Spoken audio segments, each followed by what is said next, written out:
On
that wall behind the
Hello, hello. Could everybody please stand? We're going to have a song for the honoring of the grandmothers in preparation for our honoring of this divine grandmother.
beautiful grandmother song. Hi, everybody. It's my special pleasure to introduce this fine and dynamic, wonderful divine grandmother. I've personally known Mary for many years, and I've gotten to reap the benefits of her wonderful magic many times. She's blessed my life and many other wonderful friends and people here. And she's been an elder for this community and served to lead for so long. And Mary has a beautiful way of bringing the grandmothers the magic here for us. Really a special treat tonight to receive Mary. So maybe.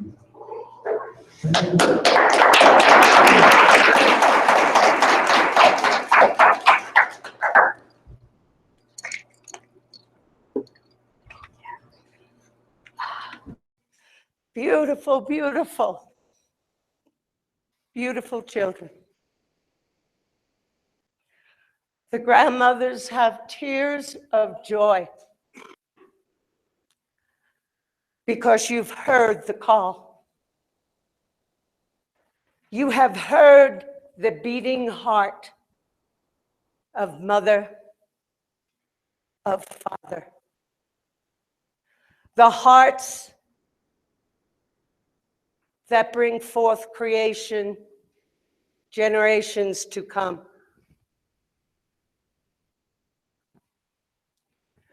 The grandmothers are very happy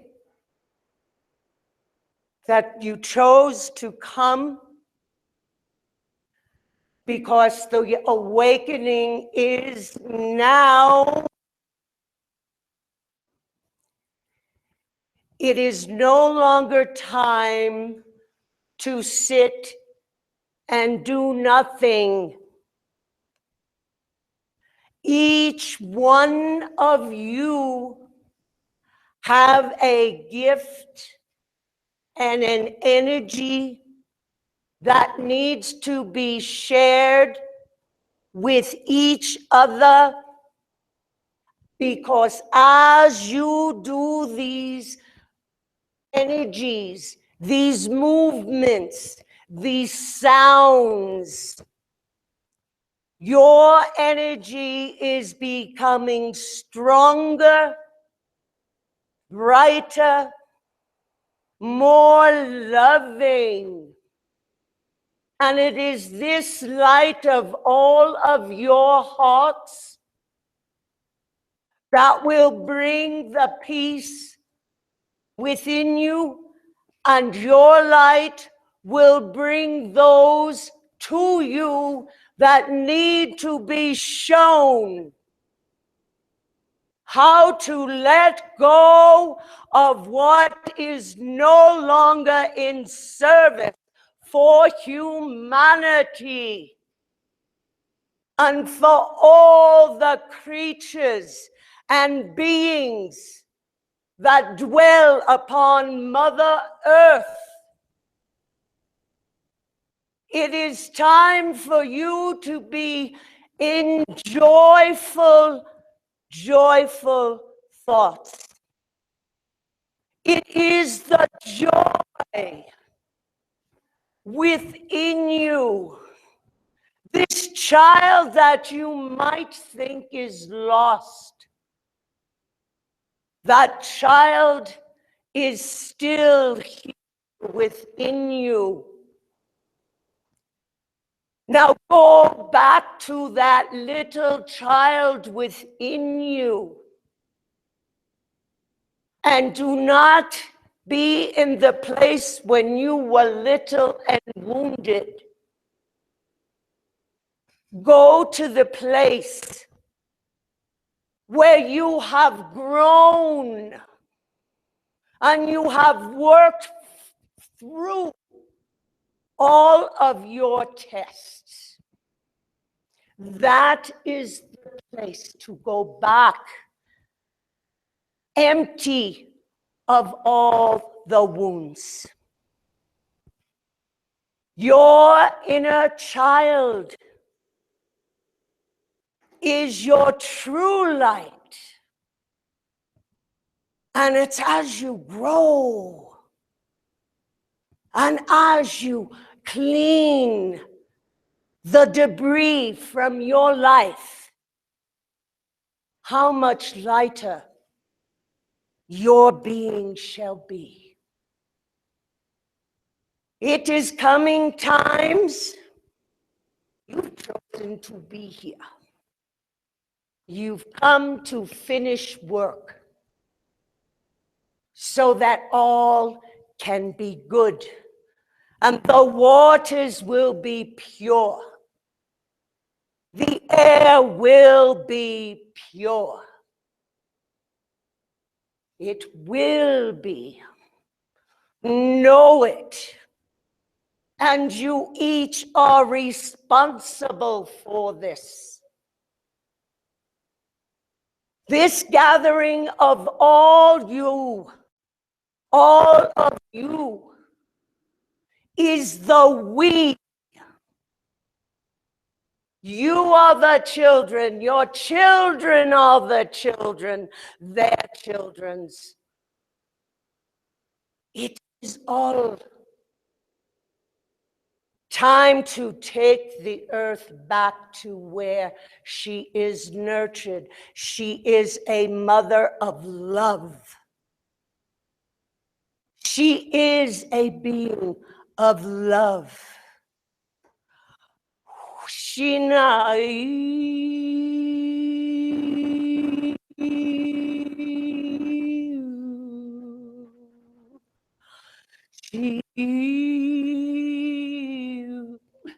Anokia sono mahai ti nokia chonopelo. Sinakia shonahi.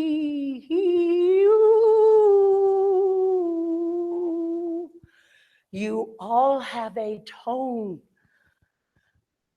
Where is your song?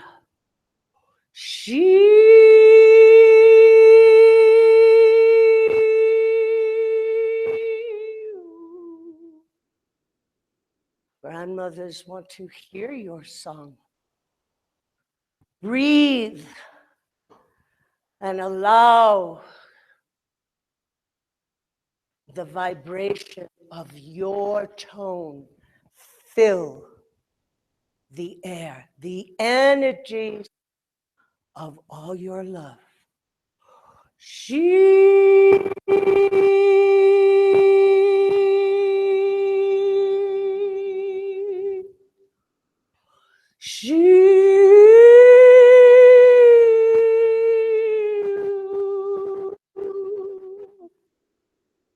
Shai Shenoki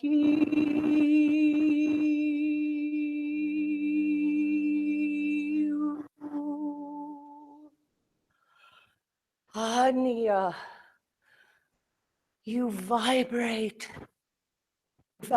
with love and light. This is your gift.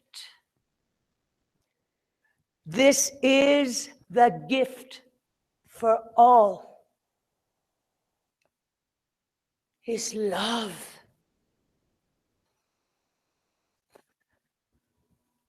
In your world today, there is chaos, chaos, chaos of the minds and darkness of hearts, darkened by greed, darkened by power and control. Anaya Tinakia. It's all right. Huina, hina, hina. Shona kia, tono emehe chikina. The chaos in the streets. Stay in love. Stay in your light.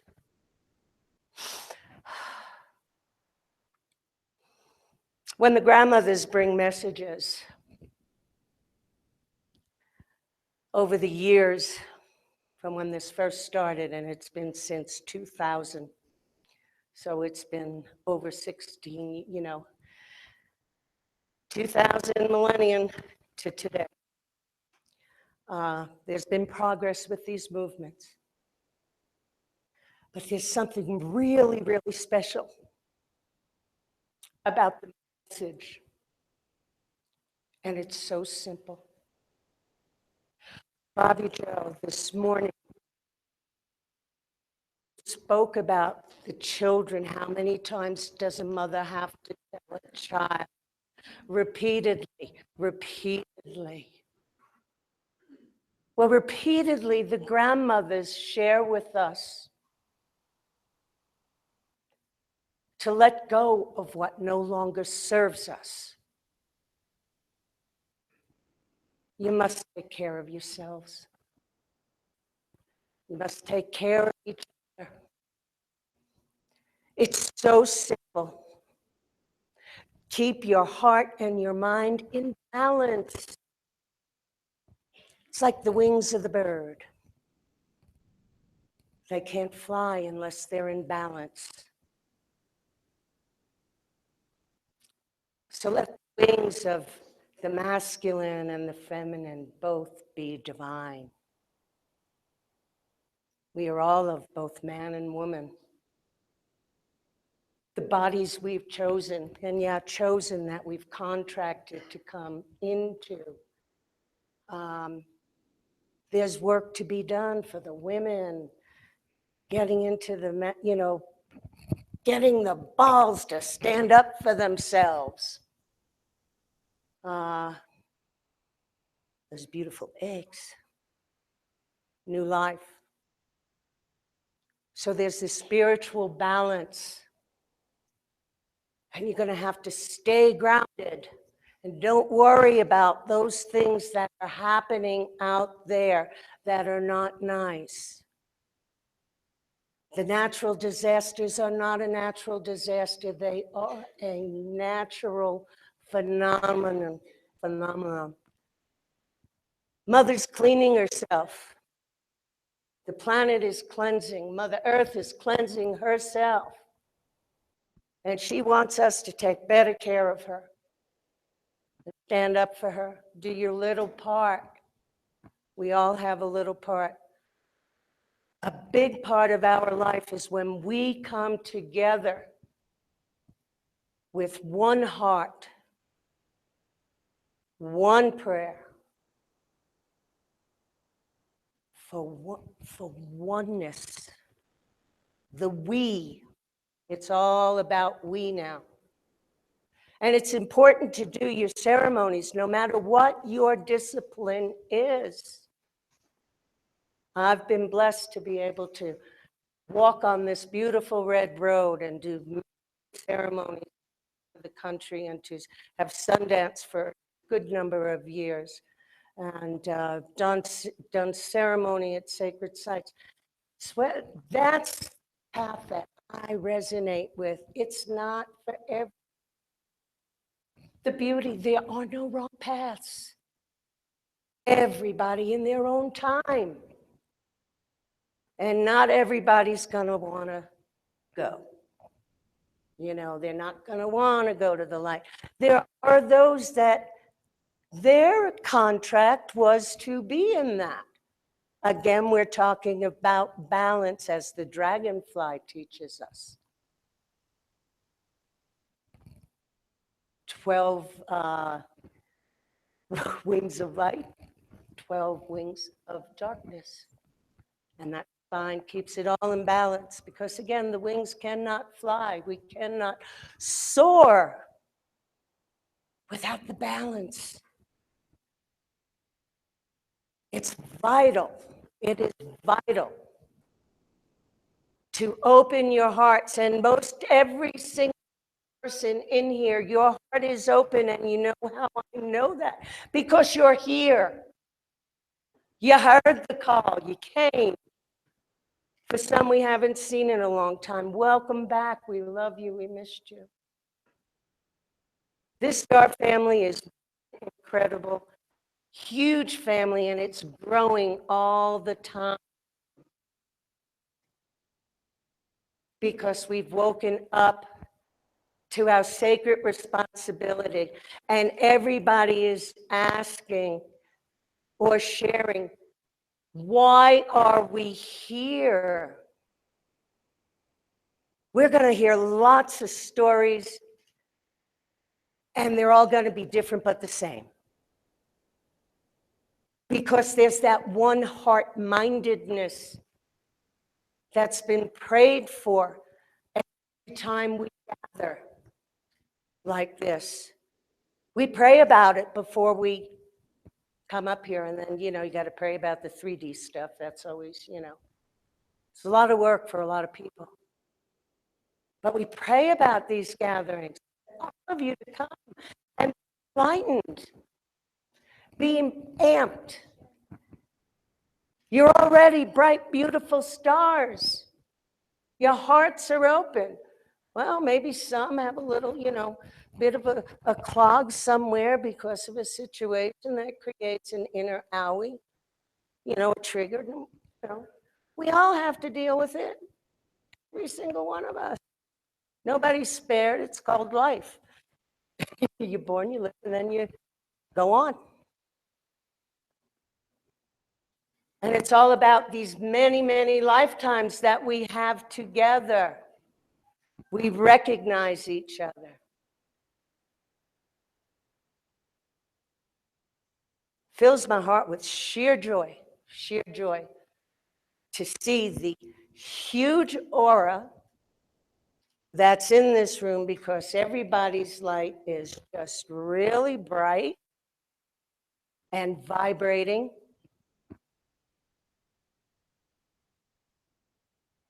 So what's next? Continue next. Don't stop. Work with the symbols, work with the Reiki, work with yoga, Qigong, whatever resonates.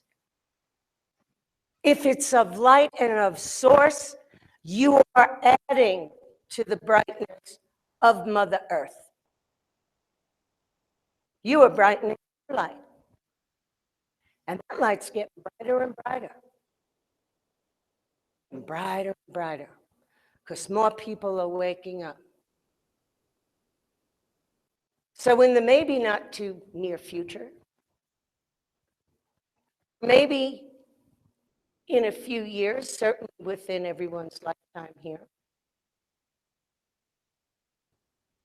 if you see, if the experience turns to one of utter chaos, where there is nowhere left where you can go plug in,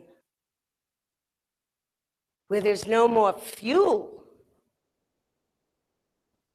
to trucks and trains across country with food to the cities. It's not out of the realm of possibilities that everyone in this room could see that day. Because when it happens, it's going to happen fast.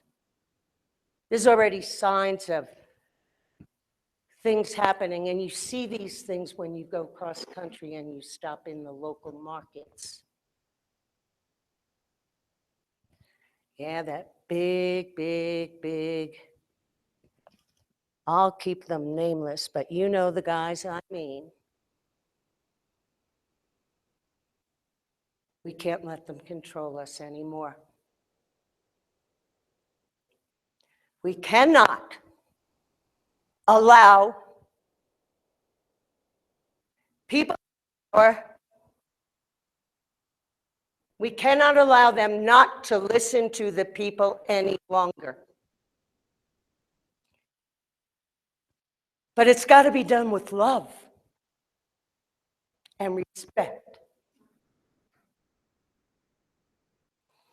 And all these wonderful young kids, teens that are coming up, these indigo, these crystal ones, they're putting the 1960s flower power children, they're knocking them out of the ballpark with the way these kids are moving their energy and fighting. from Mother Earth in a loving, peaceful, respectful way.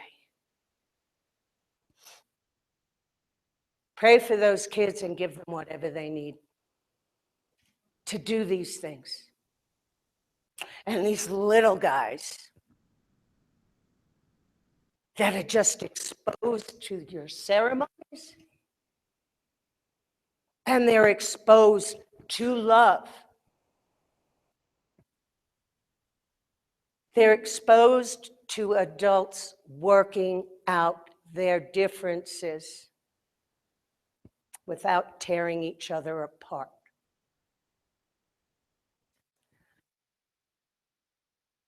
Relationship.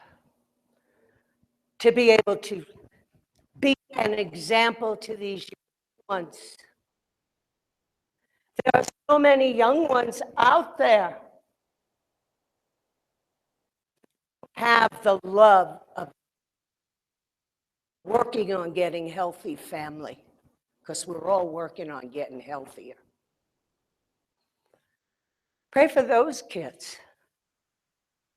And when you see them in the store, if you get that eye contact, that kind of tugs at the heart, acknowledge that child or that baby. Tell about to them how wonderful and beautiful and loved indeed they are.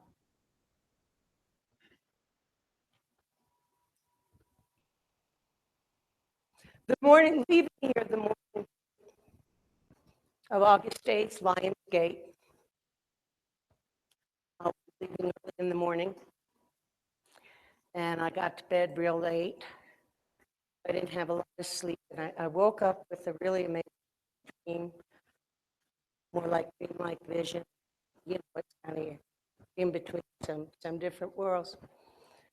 And a young woman, a young mother, and she was on the shore, besides a body of water on the other side, and she was just doing this to me. And in the dream, it caught my attention, and once it caught my attention, all of a sudden, these two dolphins swam right up to me, right in front of me. And the waters were very deep, they were very black, very dark, still waters, and it was in a cavern, a big cavern. And they too, they came over and they came right out by me, and I felt wetness, and I could smell the water in this stream. And they were clicking at me, and they let me put my hand on the fin, and they took me for a ways. And here on this body of water, there was a huge, huge lily pad about that big around. And on that lily pad was the head of a newborn, right from there up. And this baby had this little golden tufted little curls, real low, short, close to. Its skin coloring was this beautiful tannish. It was hard to distinguish, but it was just so gorgeous, this complexion on this little baby. And that baby's head was just sitting there on that lily pad. And it was crying, wailing. That newborn cry. He needed his needs met. He needed to be fed. He needed to know that he was love. To know. Children need to know that they are loved. The children are crying for love. There's no doubt in my mind that every single person here doesn't have a little child in their life. We all have These little ones, we've got to love them all. We've got to help them all. They too have their contracts where they come into a situation to heal it. And that's okay.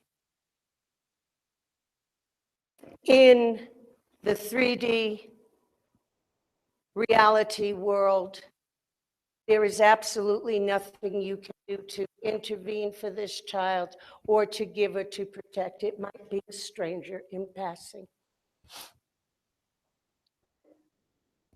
Send love to that child. It's okay because in the divine picture, it's all good. It's all good. So don't fret over all this nastiness that's in the news, on the radio, on the billboards, on the computer. You know, it's all around you. Don't. Look for the brightness, look for the love, and be a part of that love.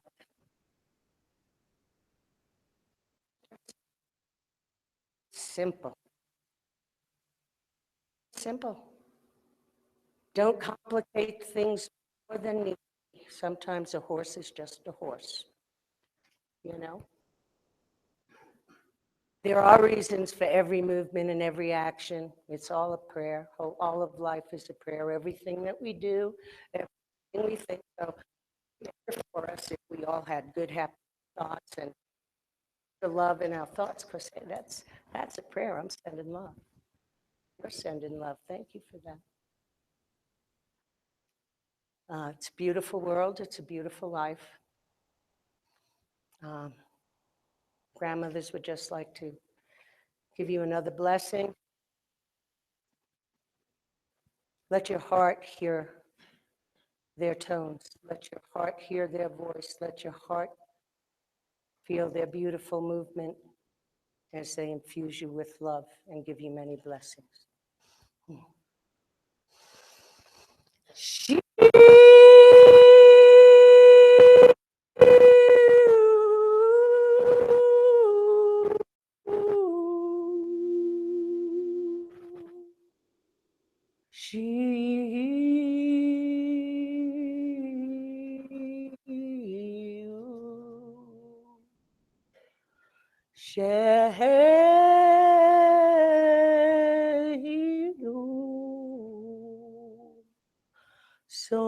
Sonakea sonina kochi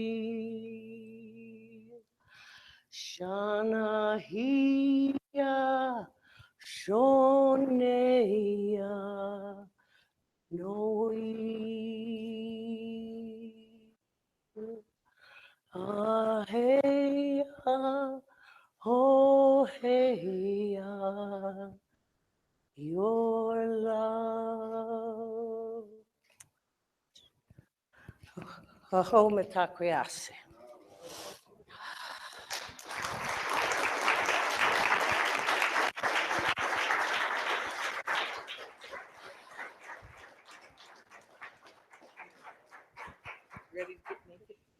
Ready to get naked.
This will be awesome. Thank you. Okay, so are you gonna be walking around? I have no clue. Yes, Okay. but ask. They're doing a ceremony with this, and I don't know what the ceremony entails. And Star Laughing Fox is that. So might just after that's done, I'll just have some people pull us up, or I don't even know. Go ahead, because she's gonna do it in a circle. Cool, cool. Then afterwards, I'll just come back here. Perfect. Yeah. Yay! Are you ready? Is that fun? I just got wired up. I'm all ready. Where's my? Oh yeah, right there. It's fun. Wow. Just so that you know, um, Brian, Marshall, and Grant are going to escort you into the center of the circle when I tell them to. Oh, okay. Brian. Cool. I'm gonna have to just sit down and meditate. That might be a really good idea. I'm Give gonna. yourself a few minutes. Yeah. I just smudged and did prayers myself and just told everybody just leave me the hell alone. I feel wonderful. So, yay. I feel like we've done this already. We did. I know. That's funny. As above, so below. So you know who Steve I is? Yeah, he's Oh, my buddy. I get to see him a bunch of times with Zappa. Oh, right Oh on. no, I saw Frank a lot. I won the Steve Vai Ibanez Guitar Challenge. So he flew me to a G3 show. He gave me one of his guitars, signed the back of the head stuff. Kidding? I know, right? I'm not the Anunnaki. I think I was more freaked out about meeting Steve Vai, to be personally. Oh no. Yeah, I love that. Wow, this is too much. Would you like a CD? Oh well, that's perfect for you to go through and find it again. Yeah, it's all instrumental, Satriani, kind of Steve Vai kind of stuff, and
This is our Fort Collins drum. I'm a drummer. I will be showing up. All right. Oh yeah, I know.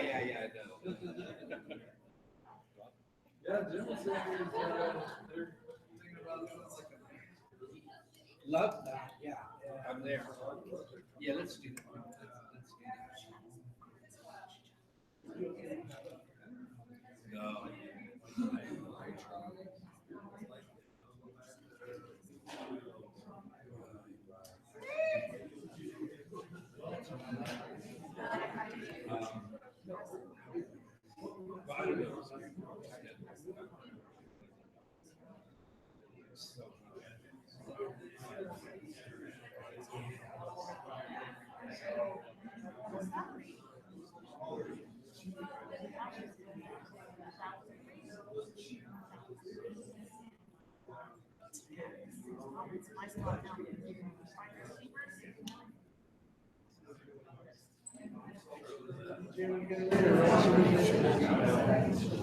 Come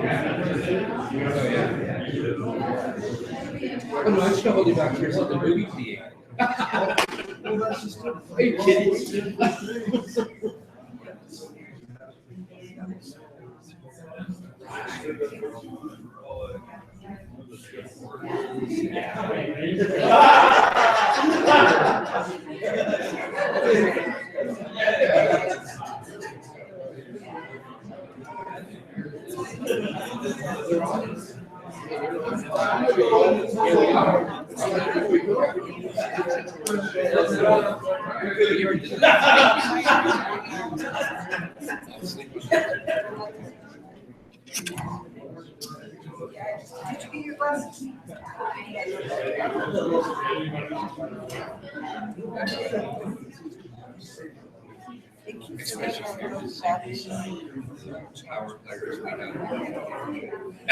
Yeah. Yeah.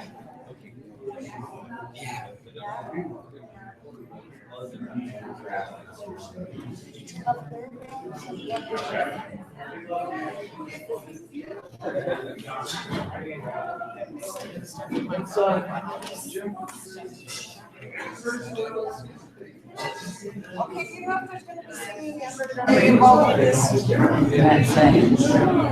Okay. You hear anything, be sure to keep me informed. Or favorite. Make sure.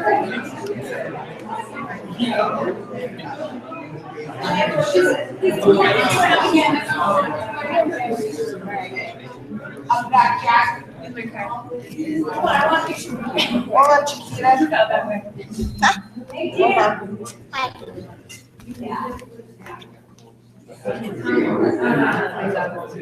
Are you in? Don't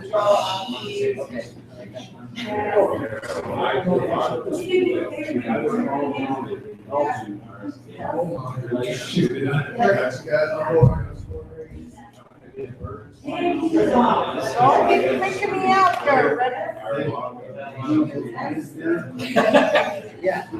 I'm just saying. You're the only guy. The rest are all.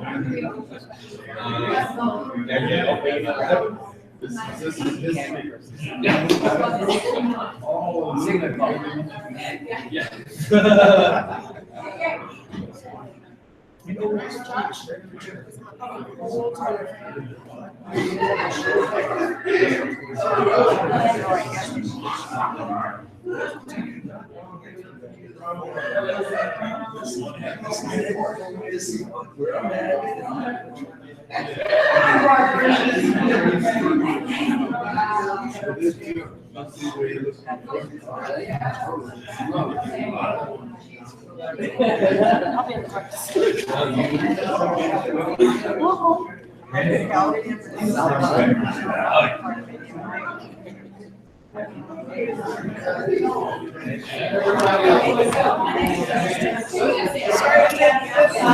I will get in the circle.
No.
We're one of the classes. Sheldon speaking in here.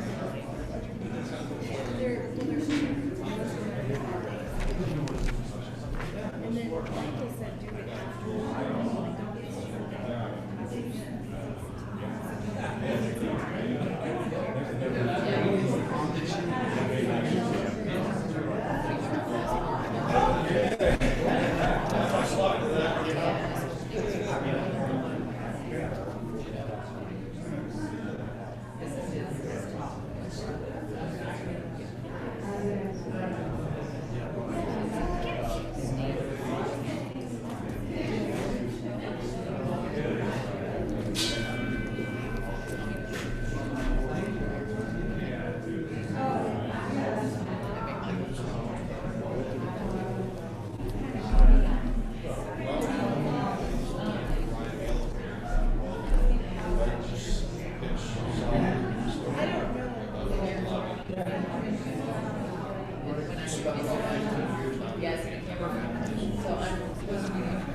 Like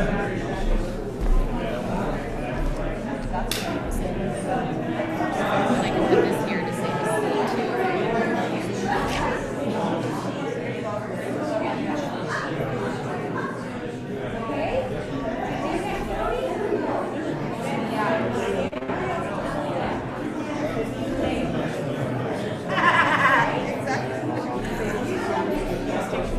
Way better than last year. Hard. Freaking sure.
Can I ask everybody to start sitting down in a circle, please?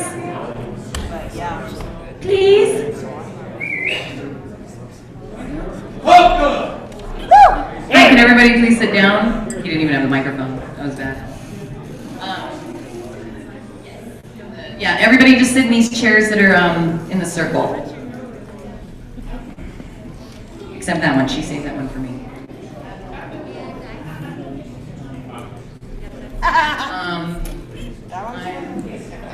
I'm where that book is.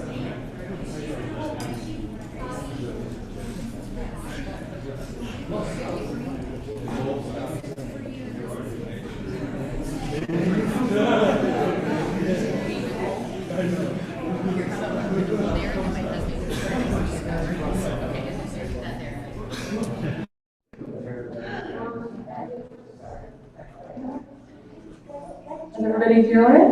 Everybody still feeling awesome? Feeling the energy and the love? No? Come on, if you feel it, say something. It's ridiculous. I should have to. I feel love, yeah. Be sure that it feels love. So we're about to have a beautiful ceremony. Michael Lee Hill is our next speaker, and this is a wonderful treat as well because he is being gifted a sword, and he will be anointed, and there's going to be some magical bowls being played as well in his honor. And he will be given his Lakota name as well. So this is a treat for everybody to be here. So Michael Lee Hill is an award-winning musician, filmographer, and UFO experiencer. He is having a workshop after this. It'll be directly after this. So if you haven't purchased your tickets yet, you want to jump and do that after this is over. So his workshop topics are meeting the Anunnaki and the connection to the mound builders. That's this evening, correct? Okay, you have another workshop, don't you, as well? I really didn't know how you said that. Oh, okay, all right. It's gonna be great. I highly recommend it. Michael is an amazing, amazing soul. He is one of the most interesting people you will ever meet. Extremely magical. He shares a lot of wisdom, and it's a true honor to know him. He's a spiritual badass.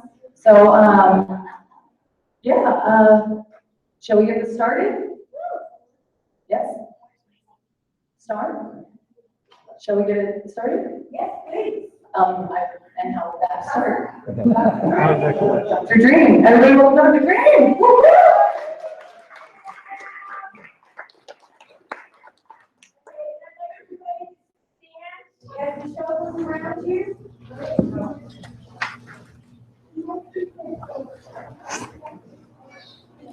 So if everyone can just take a deep breath, really feel feel the energy. We're in a very high energetic environment, and then all of us thrown into the mix makes it really amazing. So we want to harness that energy right now. We've got a chakra set of bowls tuned to 432, and then our dear Michelle Anderson is going to go around. I'm going to be doing the bowls here in the center, and she's going to go around to each of you with the 432 chimes. And so maybe close your eyes, you move into a different brainwave state, and let's just open up those energetic fields. We're in a safe and sacred space here, and let's just allow this energetic that is going to usher in this amazing experience for Michael and all of us.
Warriors, priest going Michael Lee Hill forth and put him in the center of the bowl.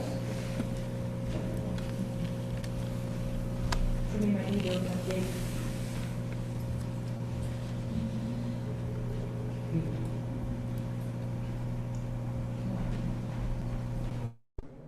You're in the center.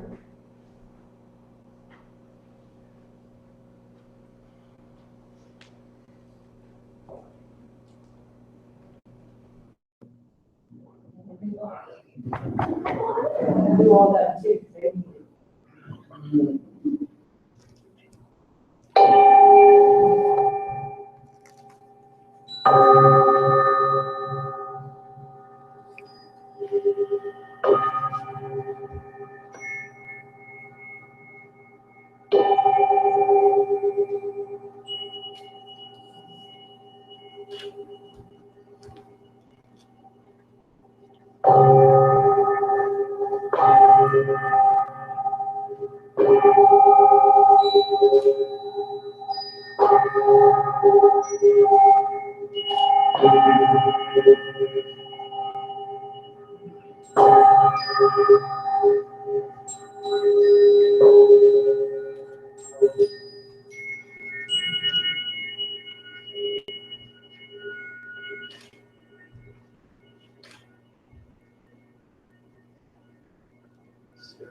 I believe he'll ascend to other dimensions. You are to be anointed and to be given a new name. Your new name will be Rainbow Eagle Warrior. Are you willing to accept this name and all responsibilities that come with this title and of the royal lineage from? Yes. As above, so is it below, on one knee.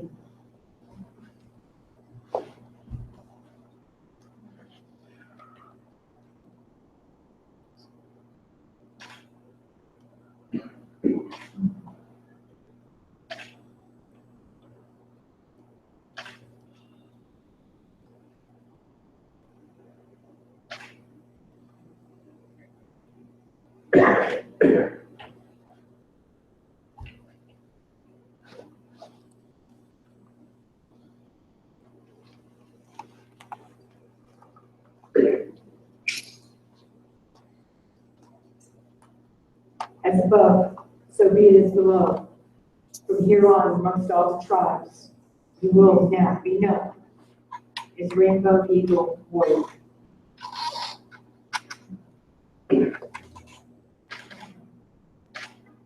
Rise.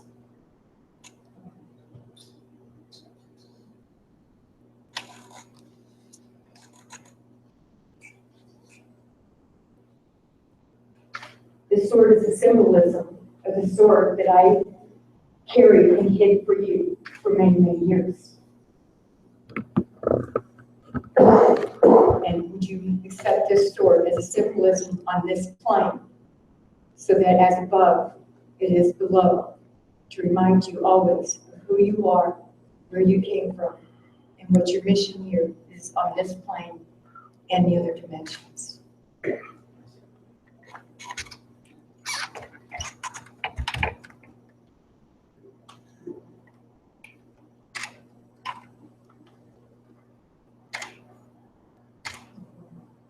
Thank you for the honor and the privilege, Rainbow Eagle Warrior, of letting me be the guardian of your soul, of your sword for so many years. Thank you. And the guardians and the tribes say, son, I'll come home.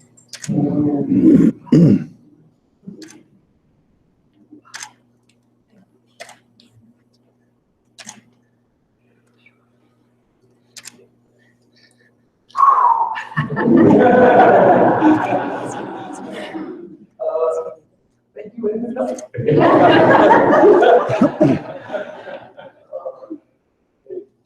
Now, this is a culmination of so many life events for me. And I'm a little overwhelmed because it's like the best birthday ever or something. I'm like, wow, this is cool. Oh. Yes.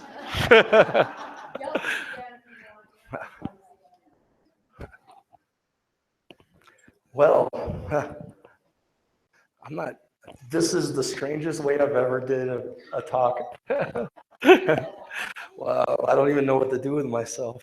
Just walk around in circles. That's really easy to film in it when I just walk around in circles. Well, I guess I'm gonna have to get through this in a nutshell here. I was gonna say my name is Michael Lee Hill, but Rainbow Eagle Warrior. Thank you. Let me tell you a little bit about myself and why I'm even here. My name's Michael Lee Hill. No, it's not. I've never had another name. This is my English name. Wow, Michael, right? Anyhow, I started experiencing chariots of fire, orbs of light out over Lake Erie. And we began to have communication, and they got to the point where they let me start filming them. And I started to accumulate quite a library of stuff, footage, and that ended up getting the attention of the History Channel. And so they knocked on my door, said, we're doing a show on Skywatchers, and we'd like to feature your Lake Erie UFO footage because some of it had started to go viral. And you can check out my YouTube channel. It's Frozen Hill, and you'll see right now it's over 4.5 million views for the UFO footage. So History Channel said, we want to feature this stuff. And so I said, sure. And what had happened was they had just filmed another Skywatcher in Washington, and his name was Terrell Copeland. And he was a Marine, and they're getting ready to send him off, and they did a very thorough blood work and medical testing. And they found he didn't have normal human blood. And they said, they gave him an honorary discharge. But what the History Channel thought was odd is when they went to interview him, I shouldn't probably be waving this around. Who knows what I'm doing? I'm severing Archon attachment. There you have it. Let me step back. So what they find out with Terrell is he had filmed the exact same orbs of light as I had over Lake Erie, had the same spiritual message given to him, which has become responsible for what you're thinking about. Because thoughts have an electromagnetic reality and they form your physical experience that you have here. The thing is, though, they thought, well, isn't it weird that these two guys that don't know each other, separated by 500 miles, and they have the same UFO footage and everything else, but wouldn't it be weird if this guy from Ohio has the same unknown blood anomaly? So they contacted me and said, we want to do an update to your story, and would you be willing to come to Boston? And I said, sure. And that's when I got to Boston and found out they were sending me to a hospital to have my blood work done. And as Chief can tell you, I do not like needles. So this was a very difficult test for me too. And then they took me in and they're like, we're going to be filming us taking your blood. And I'm like, oh my God, I got to act like a big boy, you know?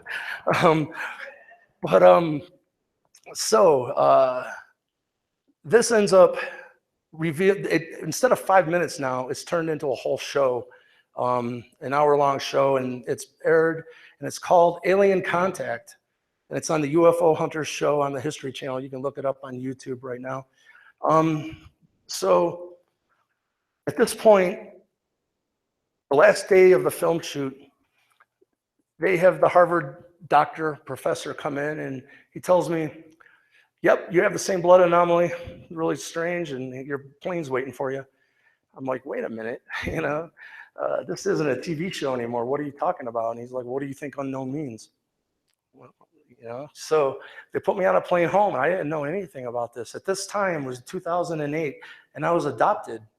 So I didn't even know that I have Native American Indian blood. I just didn't know.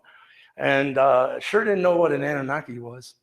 And so the show airs in March of 2008. And in the summer of 2008, I went to a festival called Sirius Rising. Didn't even know what that meant, but now I do. But so I go here, and I really think I'm going camping, like, you know, and I end up meeting Marduk, Ra, you know, in the flesh. I'm not talking channeling or anything. I'm sitting here in front of a guy, and the first thing I asked him, I go, dude, I can't see your face. He was faceless for real, like, and I said, can I see your face? And he said, you're gonna have to wait till tomorrow to see my real face. Right then and there, he didn't say, what are you talking about, you know?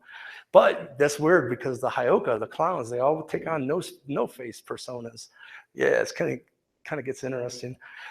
But they said they wanted to talk to me about this blood anomaly that was revealed on the History Channel. And because I had no clue and I didn't, they said, you are of our hybrid bloodline on this planet. And in the Bible, they called them the Nephilim, which was an Elohim human hybrid bloodline.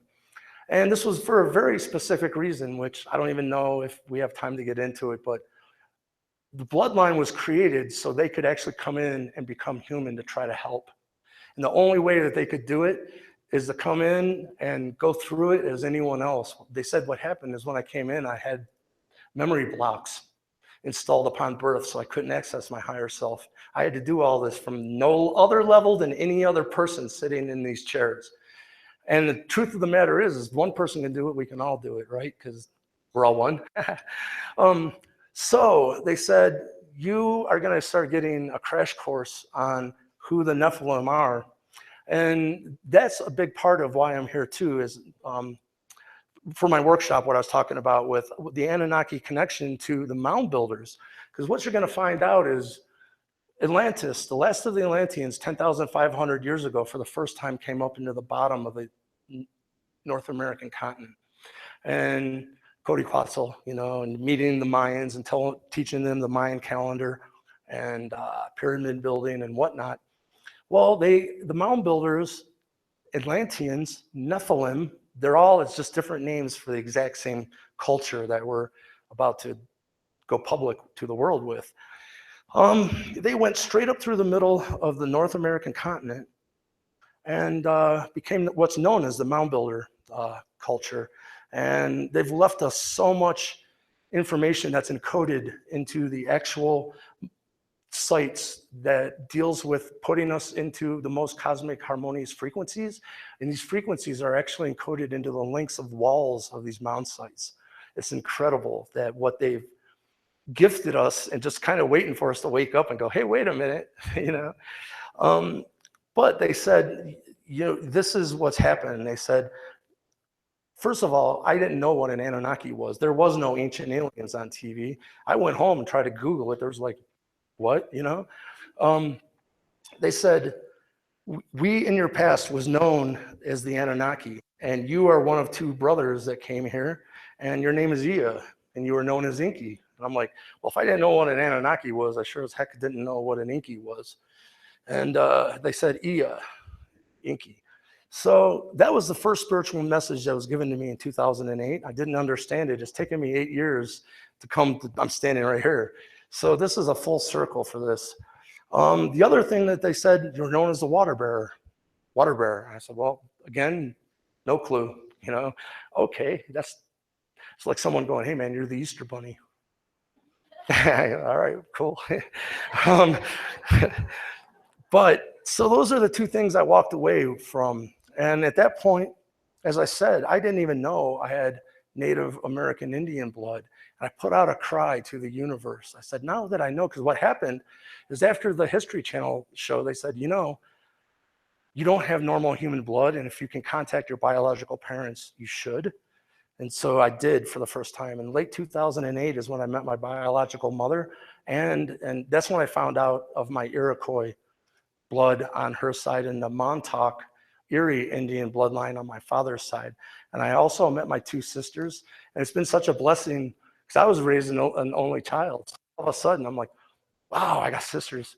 And they're fantastic. And I got to tell you, they have my same exact personality, sarcasm. And, you know, I'm like, wow, this maybe isn't too much, what's that called? Nurture or nature.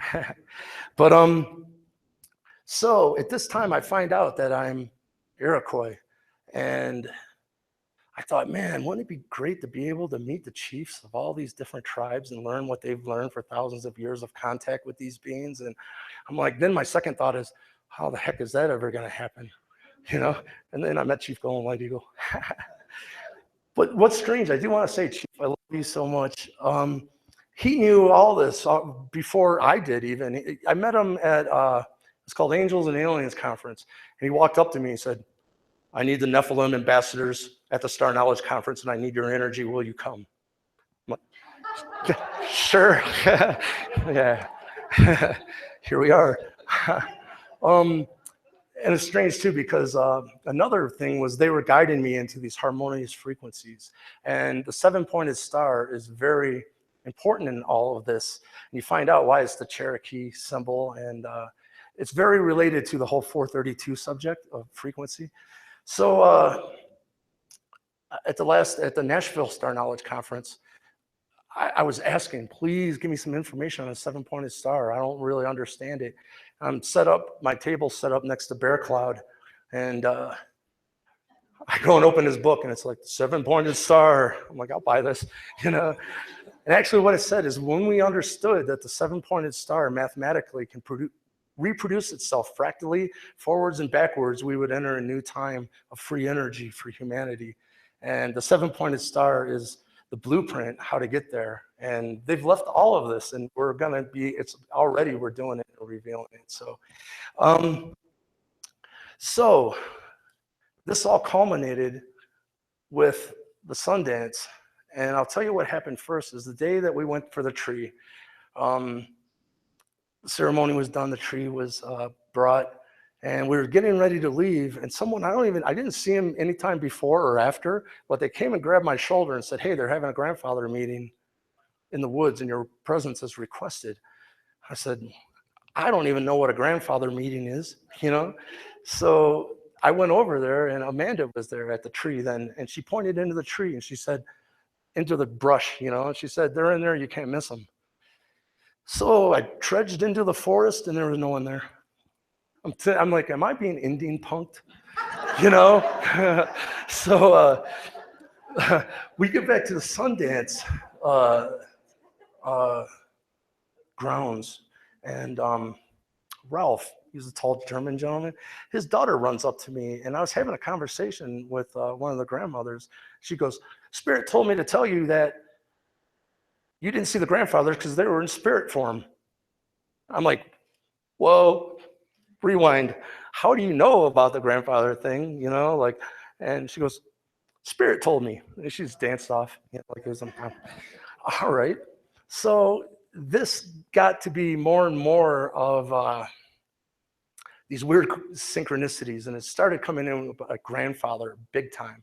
So it escalated till I was having this conversation with a grandmother, and this other lady came up and they talked for about 5 minutes, and afterwards the lady said, "Thank you so much for your time, grandmother, and by the way, is this your grandson?" She goes, "No, this is the grandfather."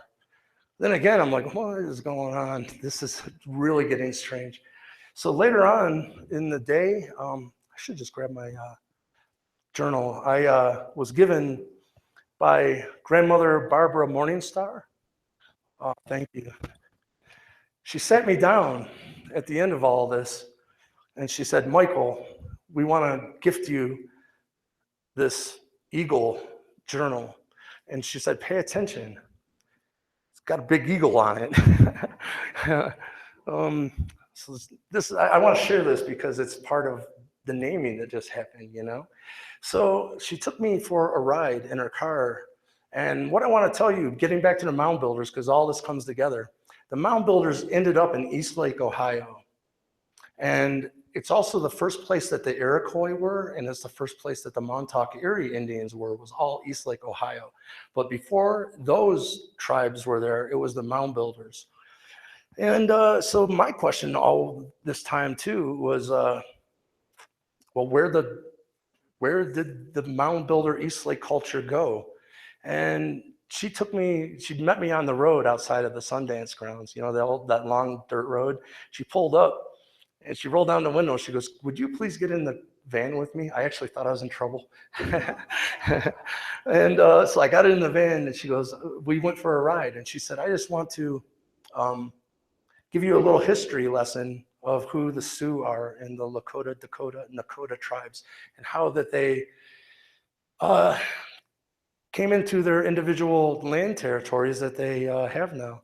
So she went on to explain to me too that this particular bloodline has been hunted down by the Illuminati New World Order for a very long time because they knew who we were, you know?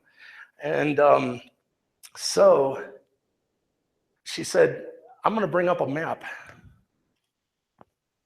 to demonstrate this." And what she did, she took her hand and waved it in front of her, inside of her windshield. A map showed up. It looked like a Star Wars holographic from a movie. And she looked at me and she said, "I know you can see it." I said, "Yep, it's right there." You know, it wasn't debatable. She went on for 15 minutes to use that map to show me how the Sioux tribes entered and became the Lakota, Dakota, and Nakota. And she said, "You need to know this about the dialect between the tribes, that the exact same word would be used in all three, but in Lakota, the word would end in la. And in Dakota, it would end in da. And in Nakota, it would end in na." And she said, so the word grandfather, I'm like, "Well, this sounds familiar." She said the word grandfather in Lakota ends in LA, and the word for grandfather in Dakota ends in DA, and then Nakota ends in NA. And so part of this is too, as I said, in 2008, they told me I was an individual that was named Ia, but as I said, I had memory blocks installed upon birth, so I had no clue. They said these memory blocks were actually removed late 2008, but I'm still really just at a level barely above, you know, I feel really like Mike still most of the days. But what I found out was the word for grandfather in Dakota is Iada, Iada. And Ia, that's what they told me. Your name's Ia. So I go to Sundance, and over, spirits going, "Grandfather, grandfather, grandfather." I didn't know it meant Ia. I've been kind of feeling like the Forrest Gump of all this, you know, like just going along, you know, and like, remember when Terry Rivera, she announced me as an official member of the Serpent Clan. I'm like, all right, great. 5 months later, I go up to Chief, I go, "What's the Serpent Clan?" You know? So what I want to get into is, everything that we've waited for, I truly believe is right now, and we are truly in the age of Aquarius. And the Illuminati New World Order, when all this went down, by the way, this was June 20th, they said, keep an eye out because you're going to see massive changes in your reality instantly. And 2 days later, after I got home, Britain seceded from the EU. It's like, oh, well, that's a big one, you know? And then China, I don't know if you know this, China has went to gold-based currency, and they will not use Federal Reserve notes. You can't go to it or from it. It's cutting off the head of the New World Order people. And all this is leading up to, some people might know here, I've been doing a lot of work with Dave Schmidt, who is in contact with the dragon families, which is the Nephilim bloodline family members who have been entrusted with keeping this gold. And the truth of the matter, the gold is going to be used to free mankind. And this gets into a very interesting thing because what we need to refocus our attention on and turn all of this energy to is showing this reality in Mother Nature and the moon that we love her. And because this can get scary. Chief Golden Light Eagle has said that Native American Indian prophecy has stated that there is an asteroid coming in and it's going to arrive in 2036. And that the moon came out and said, listen, I'll take the hit for mankind and it'll be survivable. But the moon would split in two and 3 chunks of it would come down and hit the earth. And that was the end, the Indian prophecy that's going back thousands of years. What I realized is I became involved with a documentary called From Here to Andromeda, and we had a senior scientist from Lockheed Martin. And he's sitting there, and he just points up, and there's a picture of this asteroid, and it's called Apophis. And he goes, yeah, this is going to be here in 2036. And David said, oh my God, you know, that's how bad is it going to be? And he said, well, we're tracking it. He said, it's going to come by the earth and it's going to get caught into in 2029, it's going to come through between the moon and the earth. So we're going to get a really close visit in 2029 and get to see this. Then in 2036, it's going to come back around and it's going to hit somewhere in Siberia. But like I said, the moon has said, I'll take the hit for you. I can tell you that doesn't have to be the outcome. We changed our focus to what I'm proposing, and it's going to be the first time because what we're doing is bringing the elders to East Lake next year to reveal, to reveal all this to the world and who this mound builder race is and how the worst genocide that's ever happened on this planet was committed against the Native American Indians. But what I want to say is, me and Chief were talking about this, and if we do nothing, that is what's going to happen. She'll take the hit for us. But from now until then, if we decide to go into a time of a moon dance, and then we go out and show her that we love her and dance under the moonlight and create great music and create great vibrations and send her our love. And me and Chief talked about this. He said, you know, the truth of the matter is prayer can change any outcome. I can tell you the work I did with the NSA in 2012, we stopped Hurricane Sandy from coming into the right side. It was being steered artificially, and I was brought in by the NSA into secret remote viewing programs because they knew I had contact. And there was an earthquake in the north side of North America, and it was called Earthquake Charlotte. And that caused a tsunami that was about 15 foot that was heading towards Hawaii. A 7-member team that was put together, those storms had no impact. And I'll tell you, I have all the tasking instructions and everything from the NSA.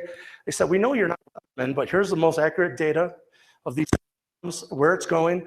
They said, we're gonna have you read this, and you're their iPhone. They're gonna be looking through your eyes to get the data to make these storms not bad.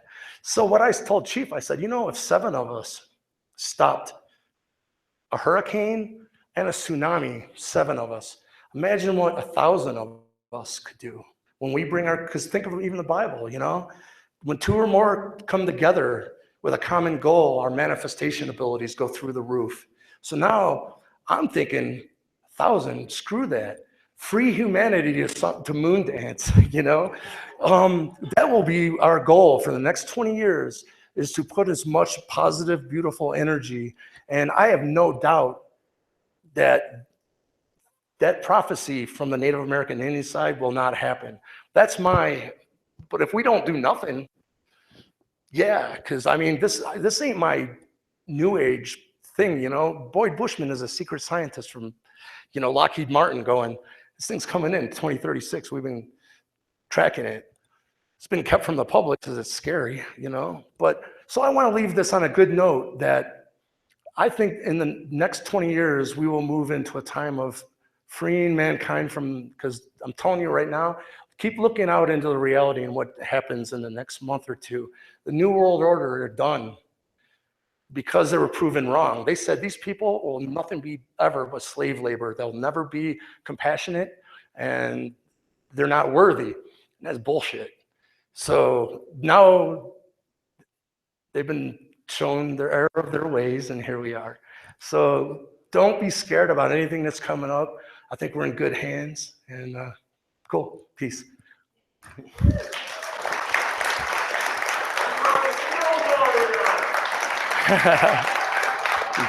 Thank you. Yay, wasn't that fun? Everybody glad they were a part of that? So next up we have Sheldon speaking, and if you want to attend Michael's workshop, you can head out to purchase tickets if you haven't already. Otherwise, if we could ask everybody to help with the chairs back, and we'll get everything ready for Sheldon's talk. Groovy? Thanks, guys. Should I sing the Jeopardy song while we put the chairs away?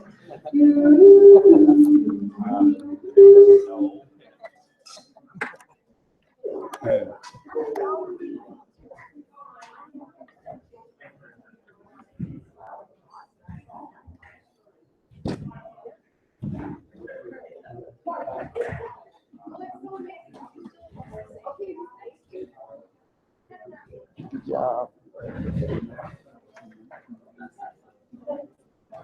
Okay, who's next? Sheldon. Come on. Yeah.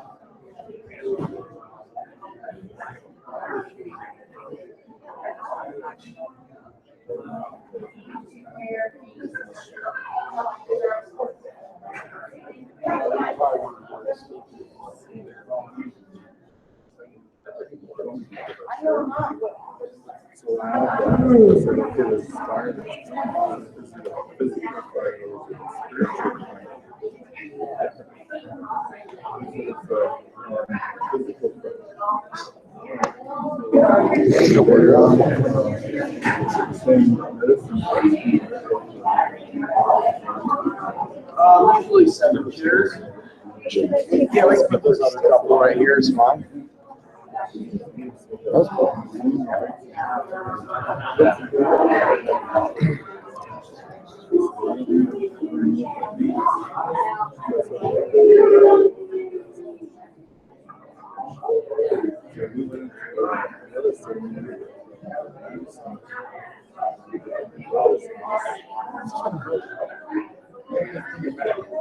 So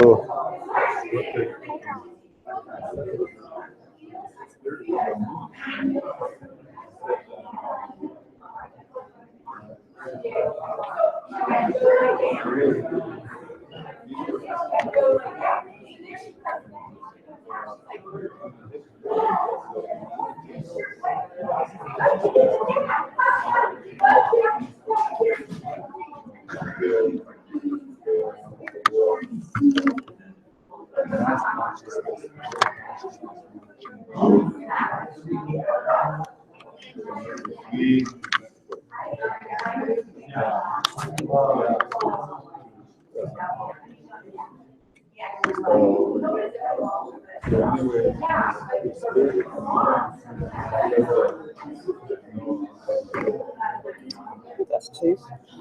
We don't know where the next guy is. I don't know any.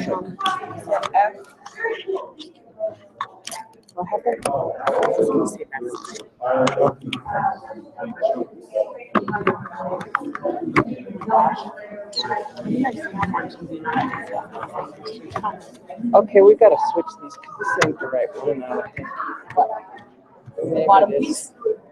Maybe. I don't know.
So, I know they said the spirits have two moves. Get to the change of water. You have to, figure it out. As long as you get the crystalline form, in other words, you got on the brain, each hemisphere, you have 18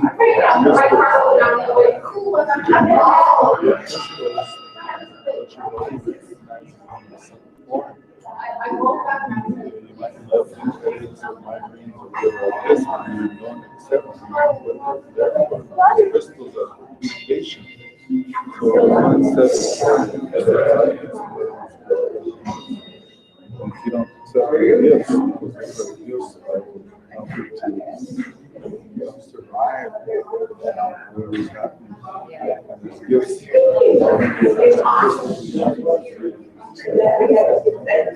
I'm like, I feel like I'm putting some on the right side. hard something you feel a little way down, accept that. Your kidneys, accept that. Your systems, but those are good because kidneys are working with the air. Your reproductive system is strong.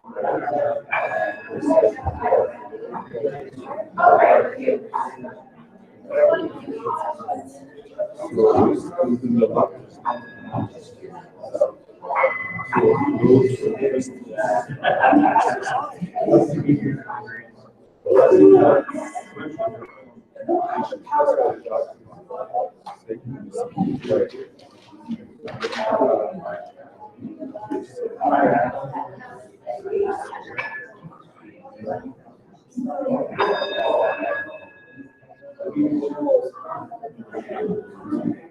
anything that touches your body becomes medicine.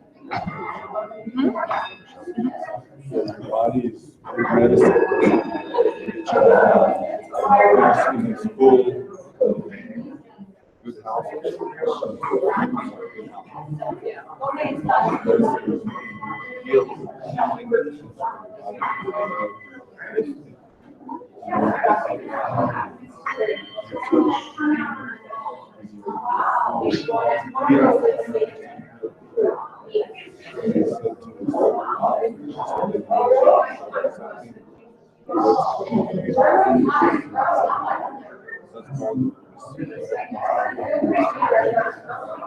But again, they just give us information if we decide to go.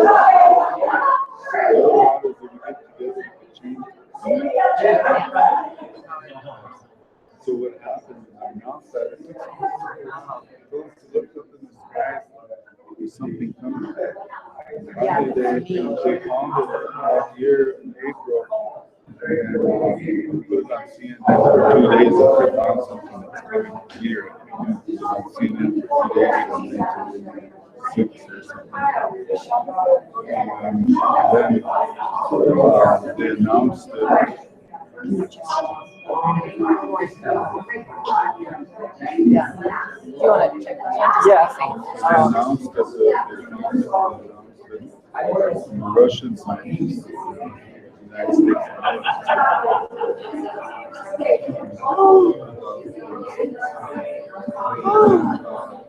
what was different, just before we came, somebody sent us check this out, movie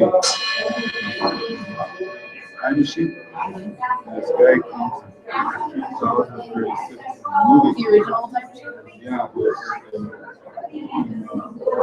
they looked at his time machine, 2036 was out. And it was these guys come to get him and stuff. And that's what's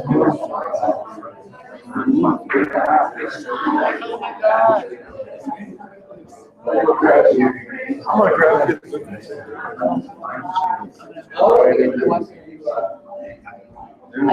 This is reminding me as we're talking that I have that letter. It's in my phone. If you still want it. I know there's kind of the doom and gloom stuff in it, but I feel that it's the same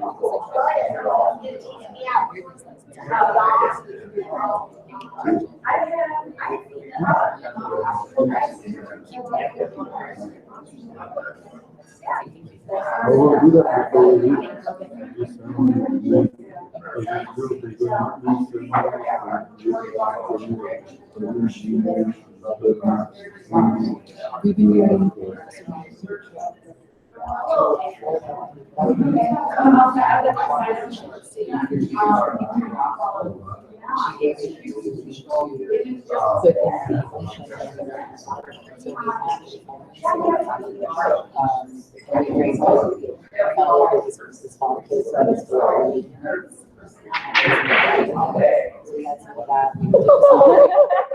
we did this honoring everyone, and then we poured that water into the ocean, and then she gave me a crystal from Peru as well. And I was like, am I supposed to throw this in the ocean? They said, no, wait 2 days until you're on the boat. And she said, no. So I dropped the crystal in. Water, but it's been focusing on doing more. Sweet. Any more than that, or might be. Awesome. Right Awesome. here. Alright, I'm gonna grab this paper. Yeah, First, you okay. can introduce them. All right. I'll give you that envelope tomorrow. You want me to do it? Yeah, whenever. I'll just, how do you do that? I'm a little nervous. Just more personally, thank you for allowing me to talk to you like this and share my music this weekend here. And, What kind of music? You got a guitar or something? no, it's mostly, I played it all on keyboards and guitar, but it's all recorded. It'll make more sense when Did you bring it then? yeah, it's got a lot of attention put into it for this weekend. A lot of, We'll put it over on the speaker. I would also, if you get any free time this weekend, I would really like an opportunity to sit down and talk to you about some sensitive No way. I'm sitting there talking about how many years of your life. Sitting here, how many years have you talking with you? I know you're busy this weekend, but if you get the chance, I'll get together when the spirit moves that we'll do it. Thank you for having me. Okay. All right.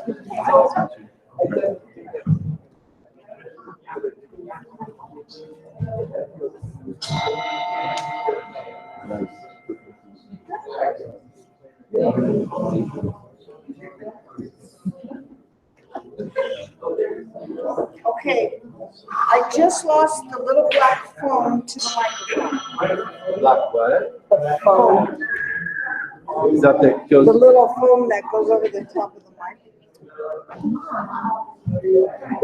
It's black and it's round and it looks like a phone.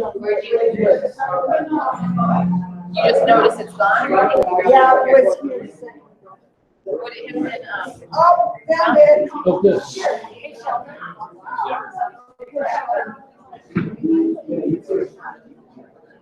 Do this. I love your shirt. Thank you very much.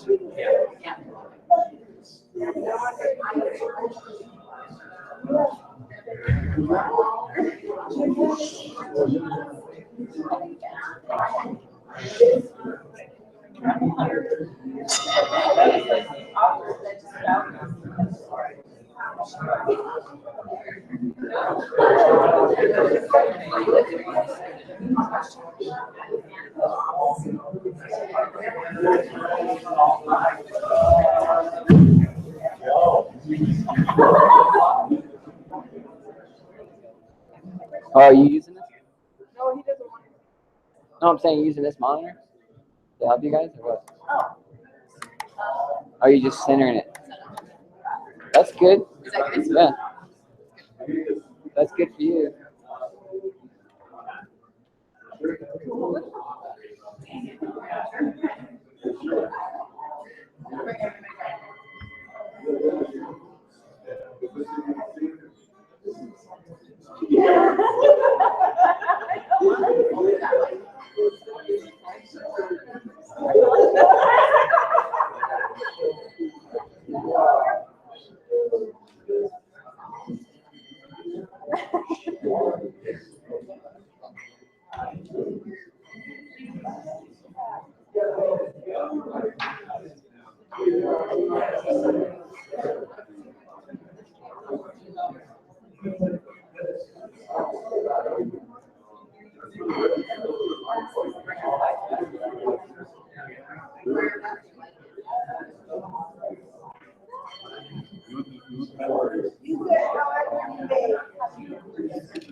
I like when you do a little movement and stuff. Yeah, you like the zooming in. Yeah. If I see something, it's like I just act like I'm watching TV and honestly, oh, like that thing over here. I felt like I was watching Vikings or something. Yeah. And it's sort over. Yeah. I thought he's gonna come with that sword, man. Oh, I've been loving this for.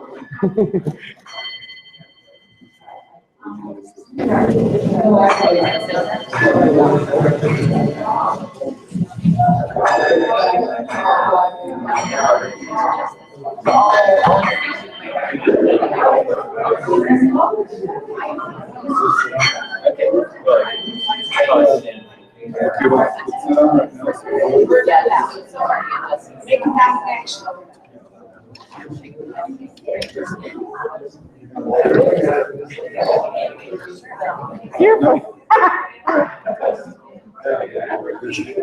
All right, I'll just leave this like this. Just blue. Are you gonna do swinging? I might be standing sometimes. Okay. Yeah, he's gonna be changing it up. All right, we can work with that. All right, everybody, welcome back. Thanks for playing. So next up we have Sheldon Bird. He is the son of world famous performer Jack Bird. Sheldon Bird continues a legacy of creativity and inspiration through his art and music. After several experiences with blue aliens, American dear people, and other higher dimensional beings, he has connected many dots to give humanity a clear message about what it means to be yourself and respect all others. He will be teaching a workshop tomorrow at 10 a.m. and the workshop is on singing a sanctuary into existence. It's going to be pretty magical, so please mark your schedules for that. So everybody give a big warm welcome to Sheldon Bird.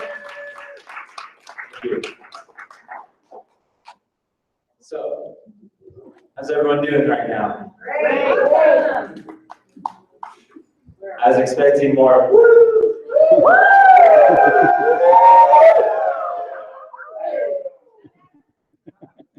The funny and say, you should go, woo!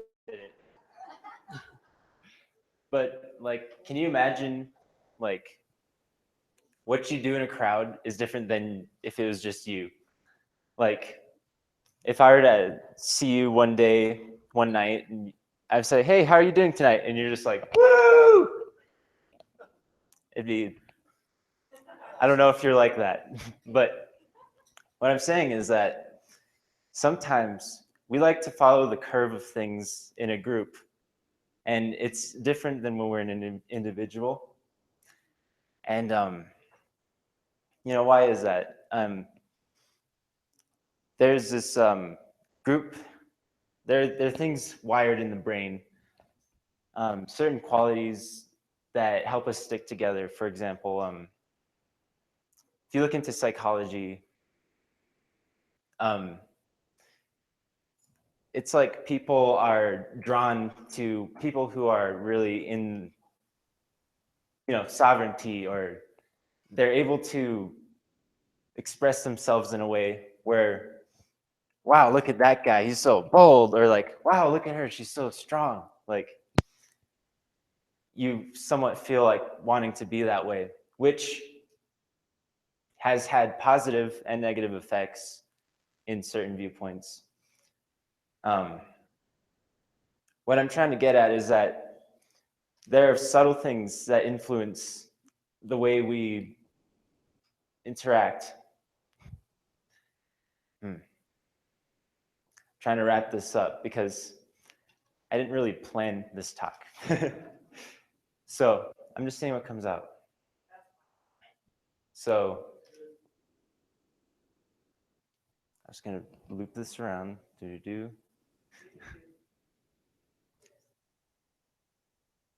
Okay, I have an experiment I want to do. I want you guys to help me out. So basically, we're gonna do this tone, and I'm gonna sing this song really quick. Let's find this one. Can everyone join this? Just do this somehow. Yeah, that's pretty cool. Yeah, keep it going. So, my name is Sheldon Bird. I like to do tones and stuff. I also like to make music and do art and stuff. Have you ever tried to do this where it's like toning, but you're just talking? It really helps because after a while it gets really like absolutely ridiculous. But that's kind of the point because, nice, thank you. So anyway, I'm curious as to what note this is. This note.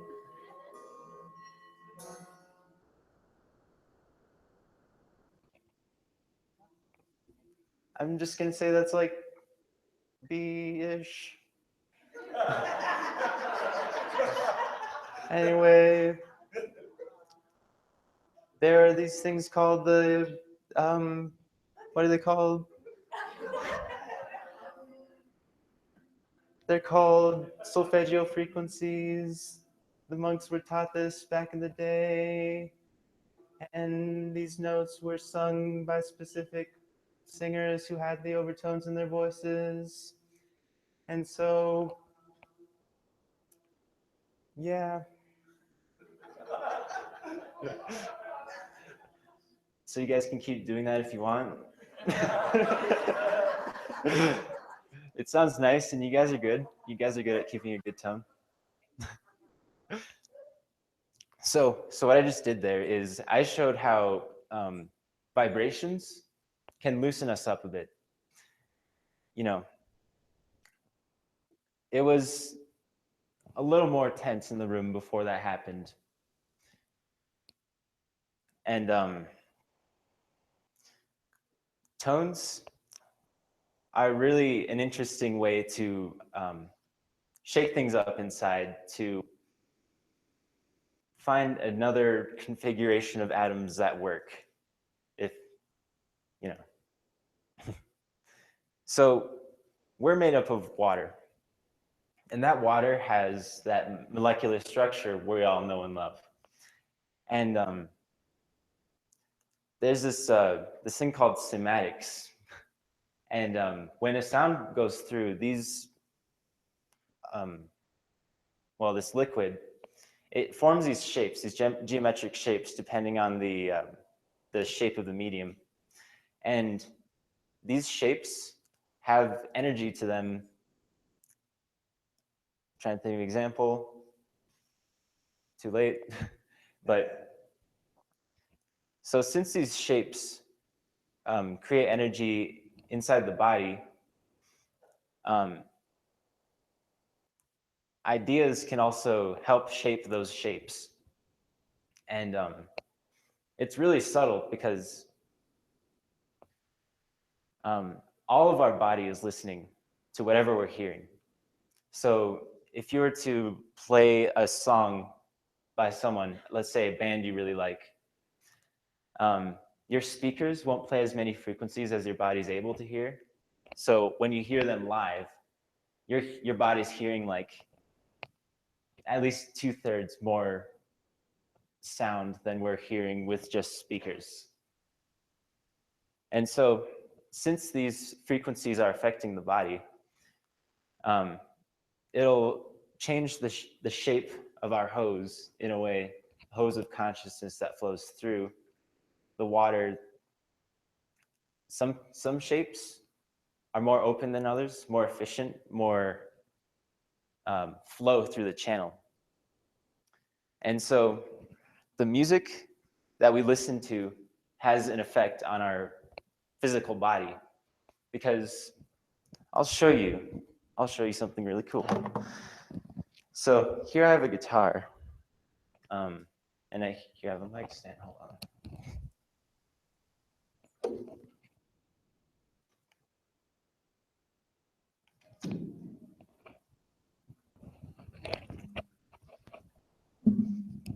Testing. Hi.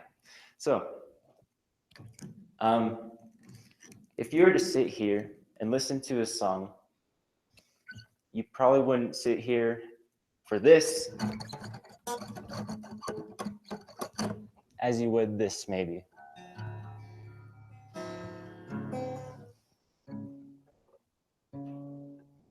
Okay, hold on. You could probably sit here for this more than, I mean, some people are into this.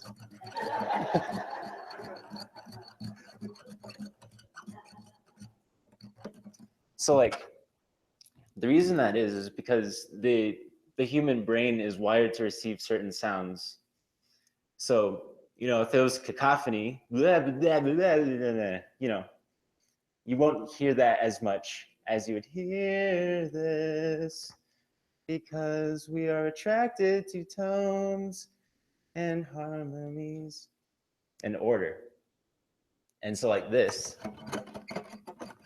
that's disorder. Like I'm not even thinking about notes or anything. D major dominant 9, no 7. Yeah. So because of that, it's a reflection not only of, you know, music itself, but the thoughts and feelings that we get and receive from people. So as you can imagine, this is a major chord.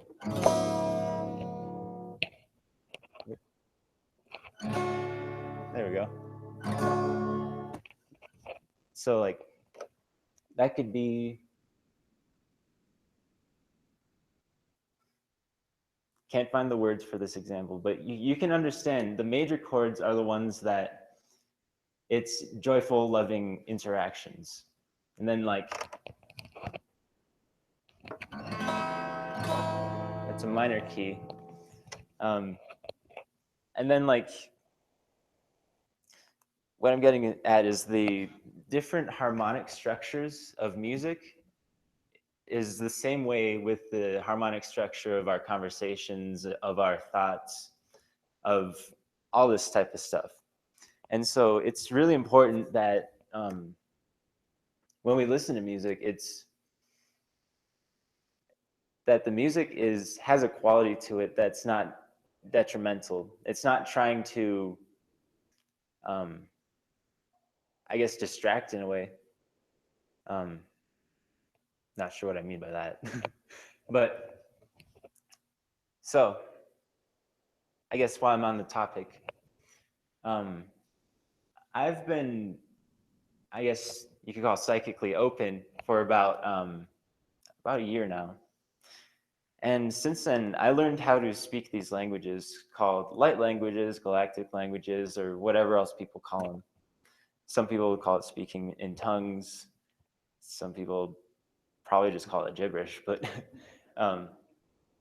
basically, it totally sounds like BS, but you can just make up whatever comes to your mind, say it, and then it happens to be something that actually means something in a different language, and it's something that you specifically chose to say at that time.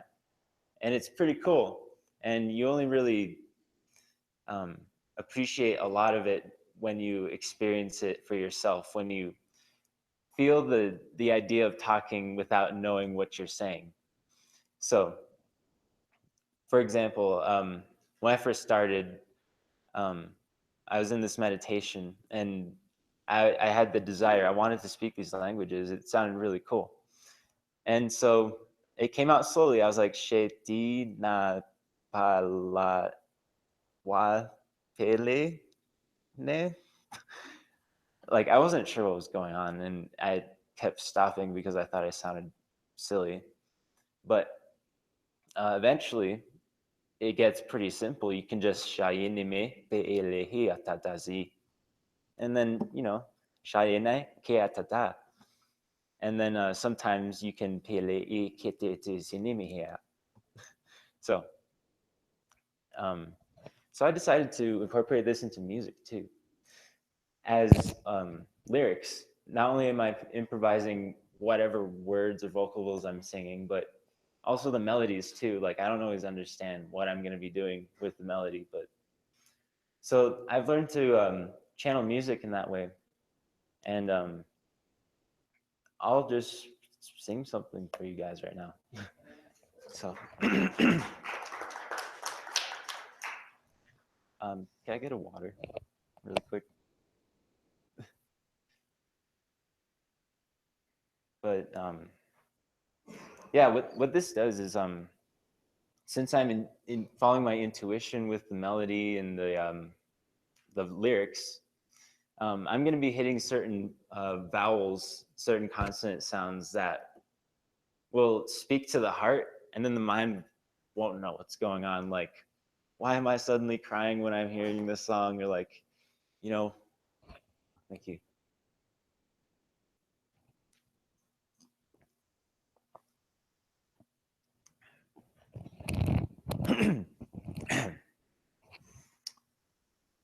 All right.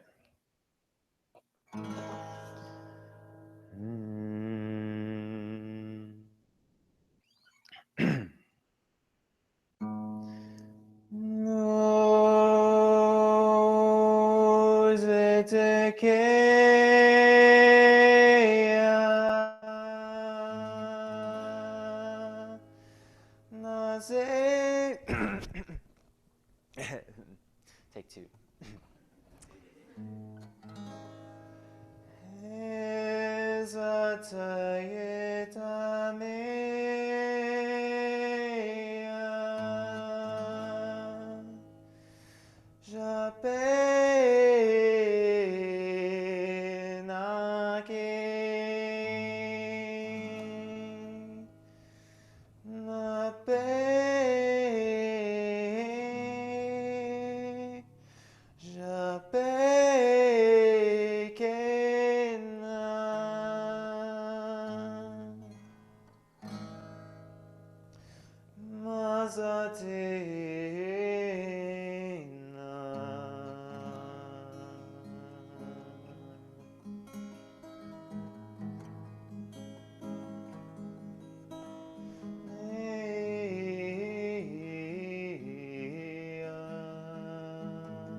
Sotayana we Yozana.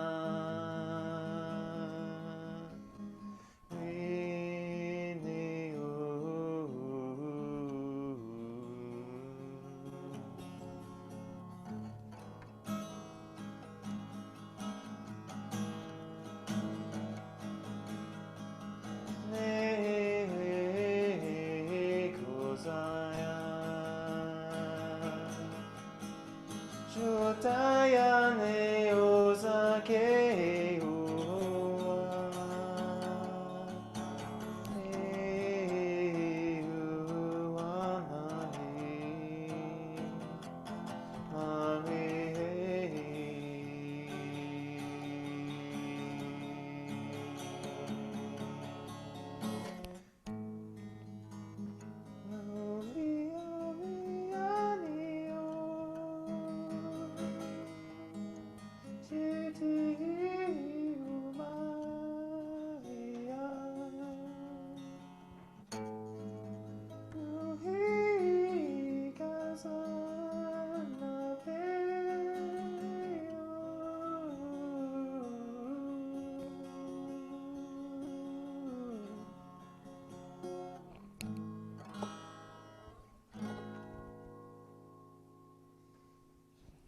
Thank you. Thank you. Thank you. So, sometimes I know who or what comes through because I'm basically channeling. I wasn't entirely sure who or what that was, but it's important if you are to activate other people or open other people's heart through music that you're creating. It's important to make sure it opens and helps you too, because if you make music for your soul, it happens to touch other people's souls too, because we're all one. And so I recently started playing guitar again after a while of not, and through it I've found that I can channel music just like I did with my voice, but through an instrument. And eventually, after sitting with the guitar, I figured out some songs. And this is a song that there's this species of Pleiadian deer people. They go by the name Miriki, Mirikee, or however else you want to spell and pronounce it. But these deer people have been contacting me since about October, maybe. And they're giving me a lot of information and downloads about their culture and the way they are and the lessons that they teach. They're non-physical at this point. They're in the fourth dimension now, but they're a really interesting race, and I'll get into that. But first, I want to play a song that they, in a way, taught me. Basically, I made this song, I played it, and then it just always made me think of deer in a field, skipping or, going through moments of hopping through a forest, and then other moments where you're just grazing, chilling out in the sun. So I'm just gonna play it.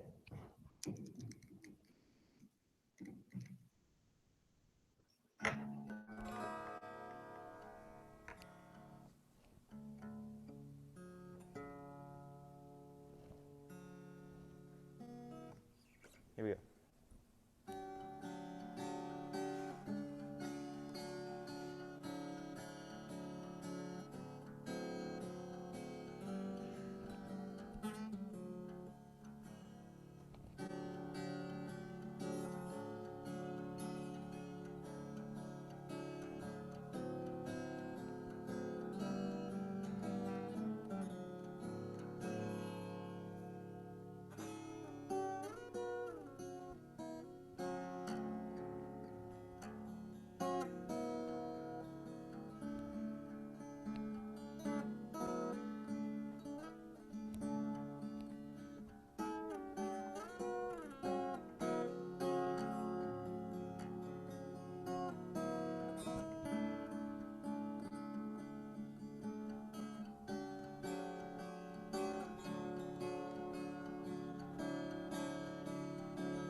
And that could go on forever, literally. Thank you. So that, if you could hear, like there was a moment, one part of the song was them running, another part was them just sitting at peace. And so the Mariki people, they really enjoy symmetry and balance and frequencies. And they absolutely adore stringed instruments and percussions. And so, well, I guess I'll tell you more about the deer people. I'm gonna put this away. So I forgot to go to my car. I have this portrait that I drew of my higher self.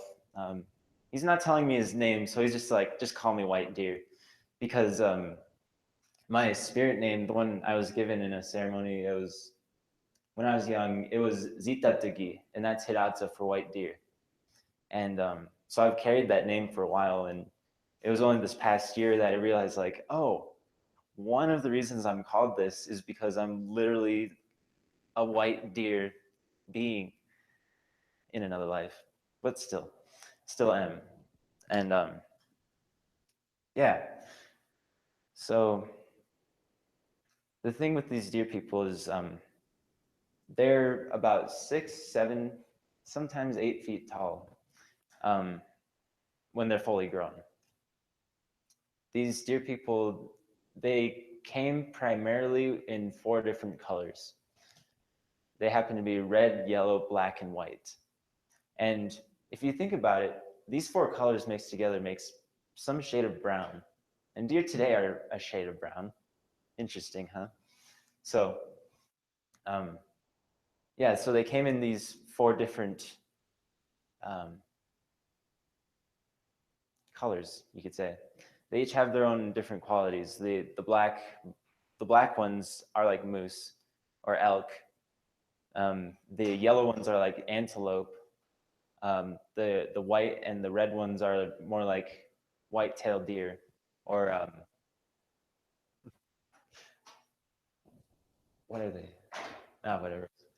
But they link to different like deer races here because I believe the deer, the rabbit, and a few other like these mostly vegetarian animals came here from the Pleiades to enjoy the peace with us and help feed us and clothe us and everything. And so these deer people, they have, well, some of them are chilling out on Venus in 5D. And yeah, they hang out in the Fae realm too. So they like fairies like them. It's all good. And yeah, so these deer people have the ability to change from an upright humanoid form to like on their 4 legs as a 4-legged form. And it's kind of like a form of shape-shifting, but not really. But when they're upright, they're more, you could say diplomatic. They're more human-like, you could say. And then when they're on all 4s, it's like they're more like animals. They like playing around. They like doing stuff, practical jokes, all that jazz. And they do like jazz now that they mention it. Yeah. And rock and roll. Yeah. They said they like how we like really get into it with certain genres. But yeah, I'm in telepathic communication with this collective, and so like I could ask them anything, and then they could just give me an answer. And a lot of times they explain to me, like if it's a vague answer, they're just like, we should let other people figure that out too first, because like I'm honored to have access to so much information of that culture, and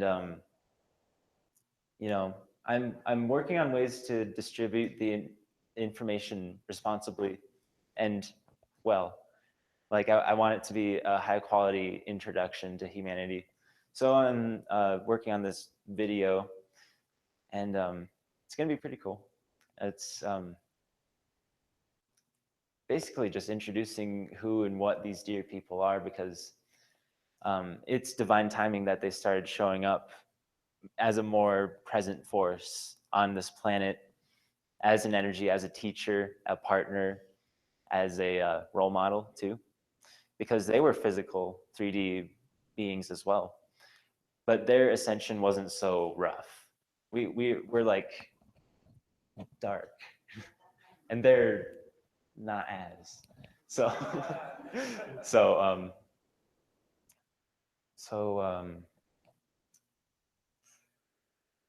yeah, I'm curious as to how much time I have left, because I could go so many different ways.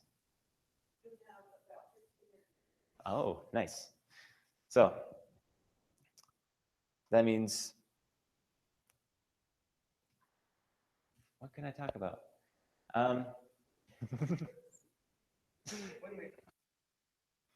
Yeah, all right. So, ladies and gentlemen, I have a special request subject by a Mr. Michael Lee Hill.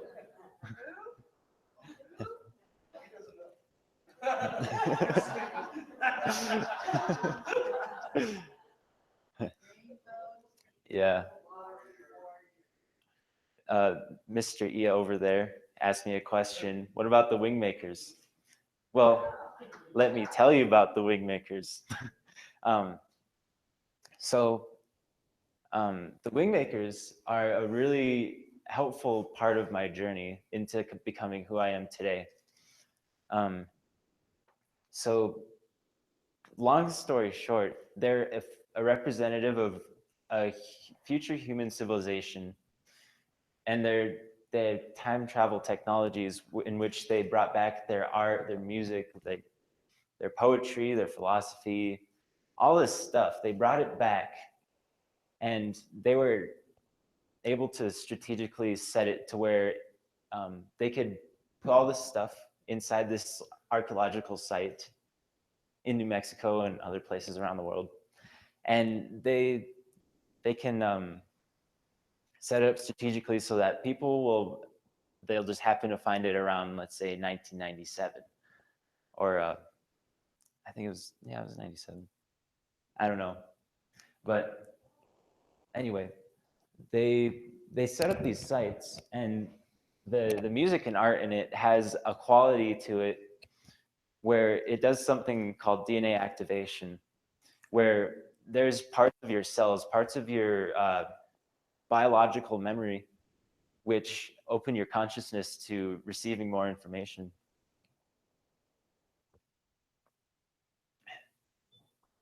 So, in a way, to DNA encode art or music is to replicate the universe in a way that's familiar to the human collective in some way or another. And this can only happen in the third dimension. There's fourth dimensional music and art from the Wingmakers, but you know, it's in the fourth dimension. We can't really like hear that. So yeah, so to DNA encode this, what you do is for example, you can tune your A note to 432 hertz, because as I was mentioning earlier, we're these water beings, and somatically 432 hertz creates this molecular structure in the waveform of the water molecules, which match better than the standard tuning of 440 hertz. And so that's because it's matching Schumann resonance of the earth. It matches the earth, and since we are like literally the fruits of the earth, like it makes sense that if a tone connects with the earth, it's going to connect with us, and it's going to ground us. So yeah, so to DNA encode music is you tune to these certain frequencies, and you have these chords, these harmonics, as I displayed earlier, the difference between a major and a minor chord and what that does after a while, because a song is like, imagine you have a crystal and you want to like charge an apple you want to eat. You put the crystal around and the crystal just soaks up that energy. And there's a field around that crystal that's, influencing the apple or vice versa.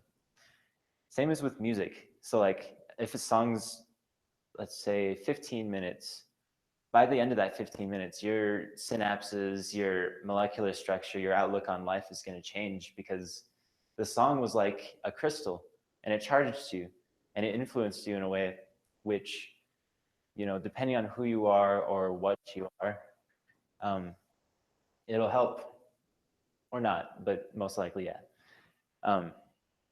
So the Wingmakers, they make music, and basically what was done is in the 90s, they found this site in New Mexico, and at this site, they found 23 chambers in an upward spiral formation. And inside each of those was a unique piece of art, music, poetry, philosophy, mathematics, technology, all this other stuff.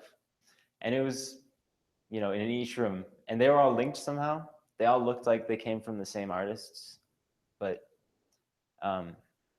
eventually they looked through everything, they cataloged everything, these people from the NSA, and they eventually found that it looked incomplete. There was a part of it where they found a secret entrance into another chamber, the 24th.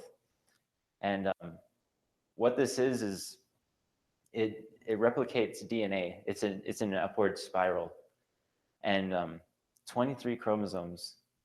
But then the hidden 24th one, what does that mean? Well, my interpretation of it is when we understand all of the DNA, we will unlock a completed DNA. And the 24th strand of DNA isn't exactly like, an extra chromosome or something like that.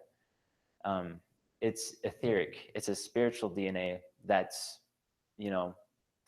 basically like psychic abilities, perceptions as a natural state. Connection, higher resonance and connection to your higher self as a natural state. It's called the sovereign integral consciousness. Sovereign, I am one. Integral, we are all. And this is I am, we are consciousness. And we can all reach it. I mean, at some point we all are. But this is part of what the Wingmakers want to help us with, is achieving the sovereign integral consciousness. And through that is through an example of music, art, stories, and all that stuff. And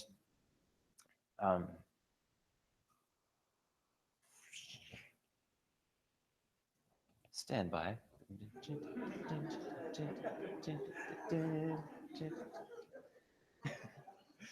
So, yeah, I lost my train of thought there. I had to go find it.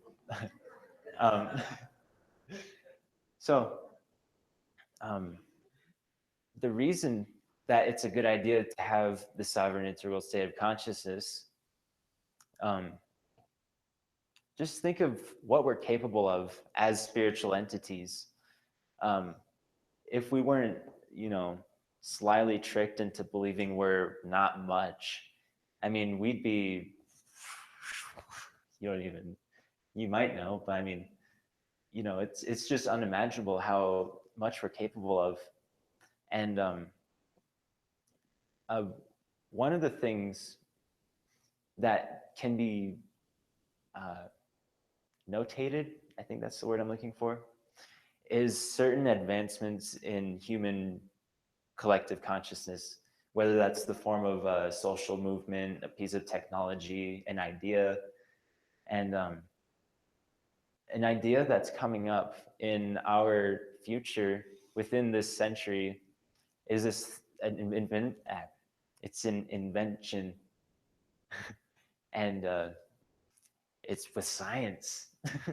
And that's an important part of this, because this invention, we're going to be able to see the soul physically, irrefutably. There's absolutely no evidence that can debunk the existence of the soul with this technology.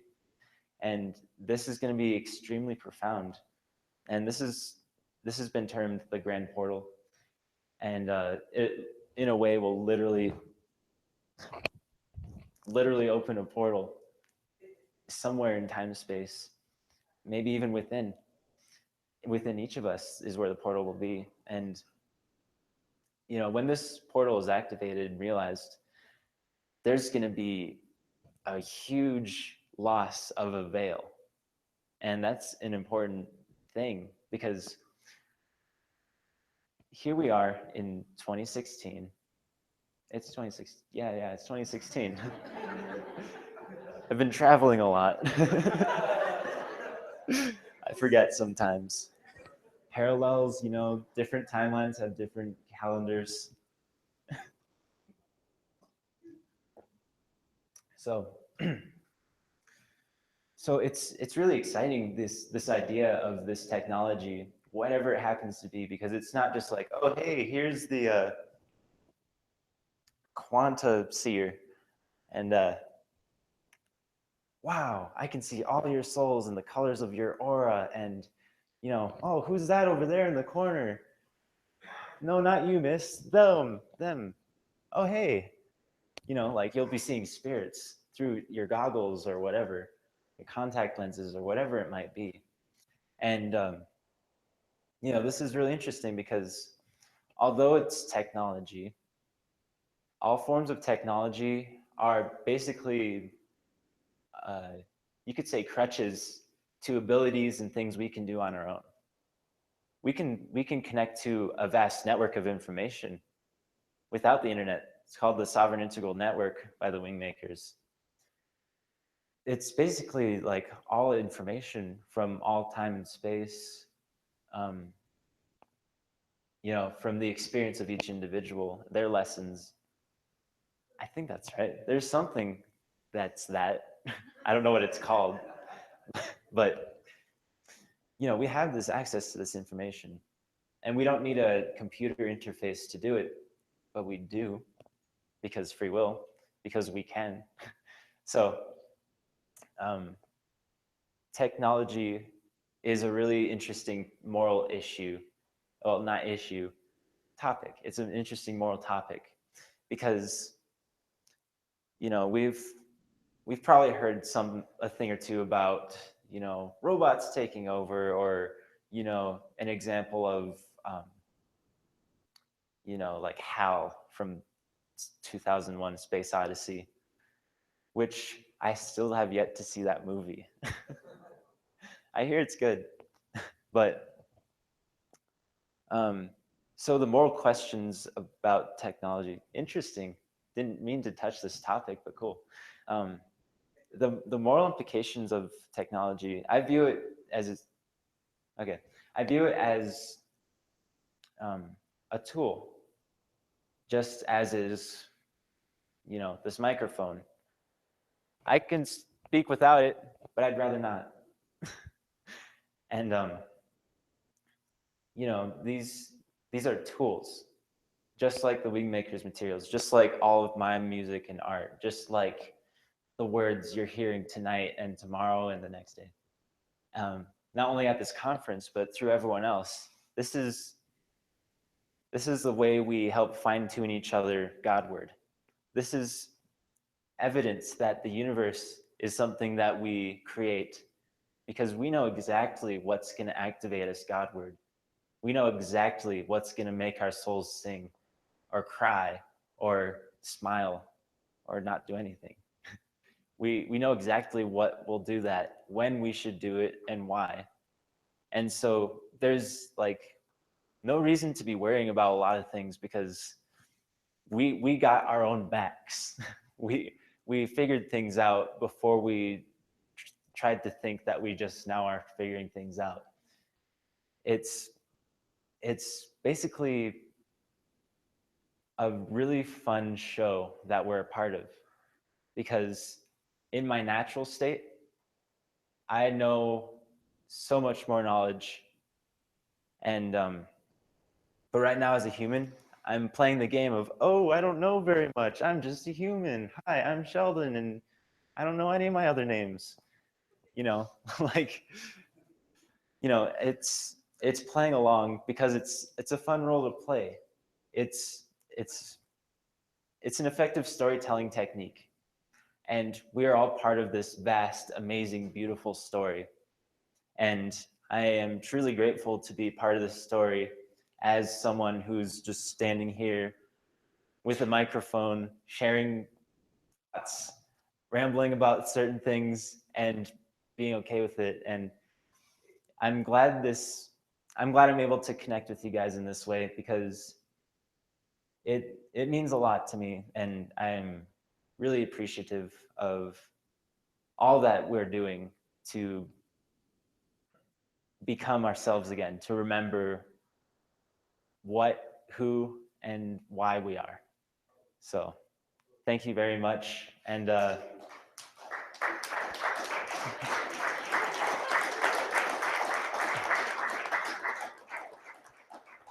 a good night.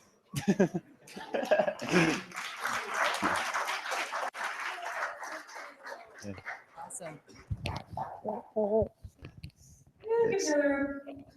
Applause for Sheldon and all of his other names.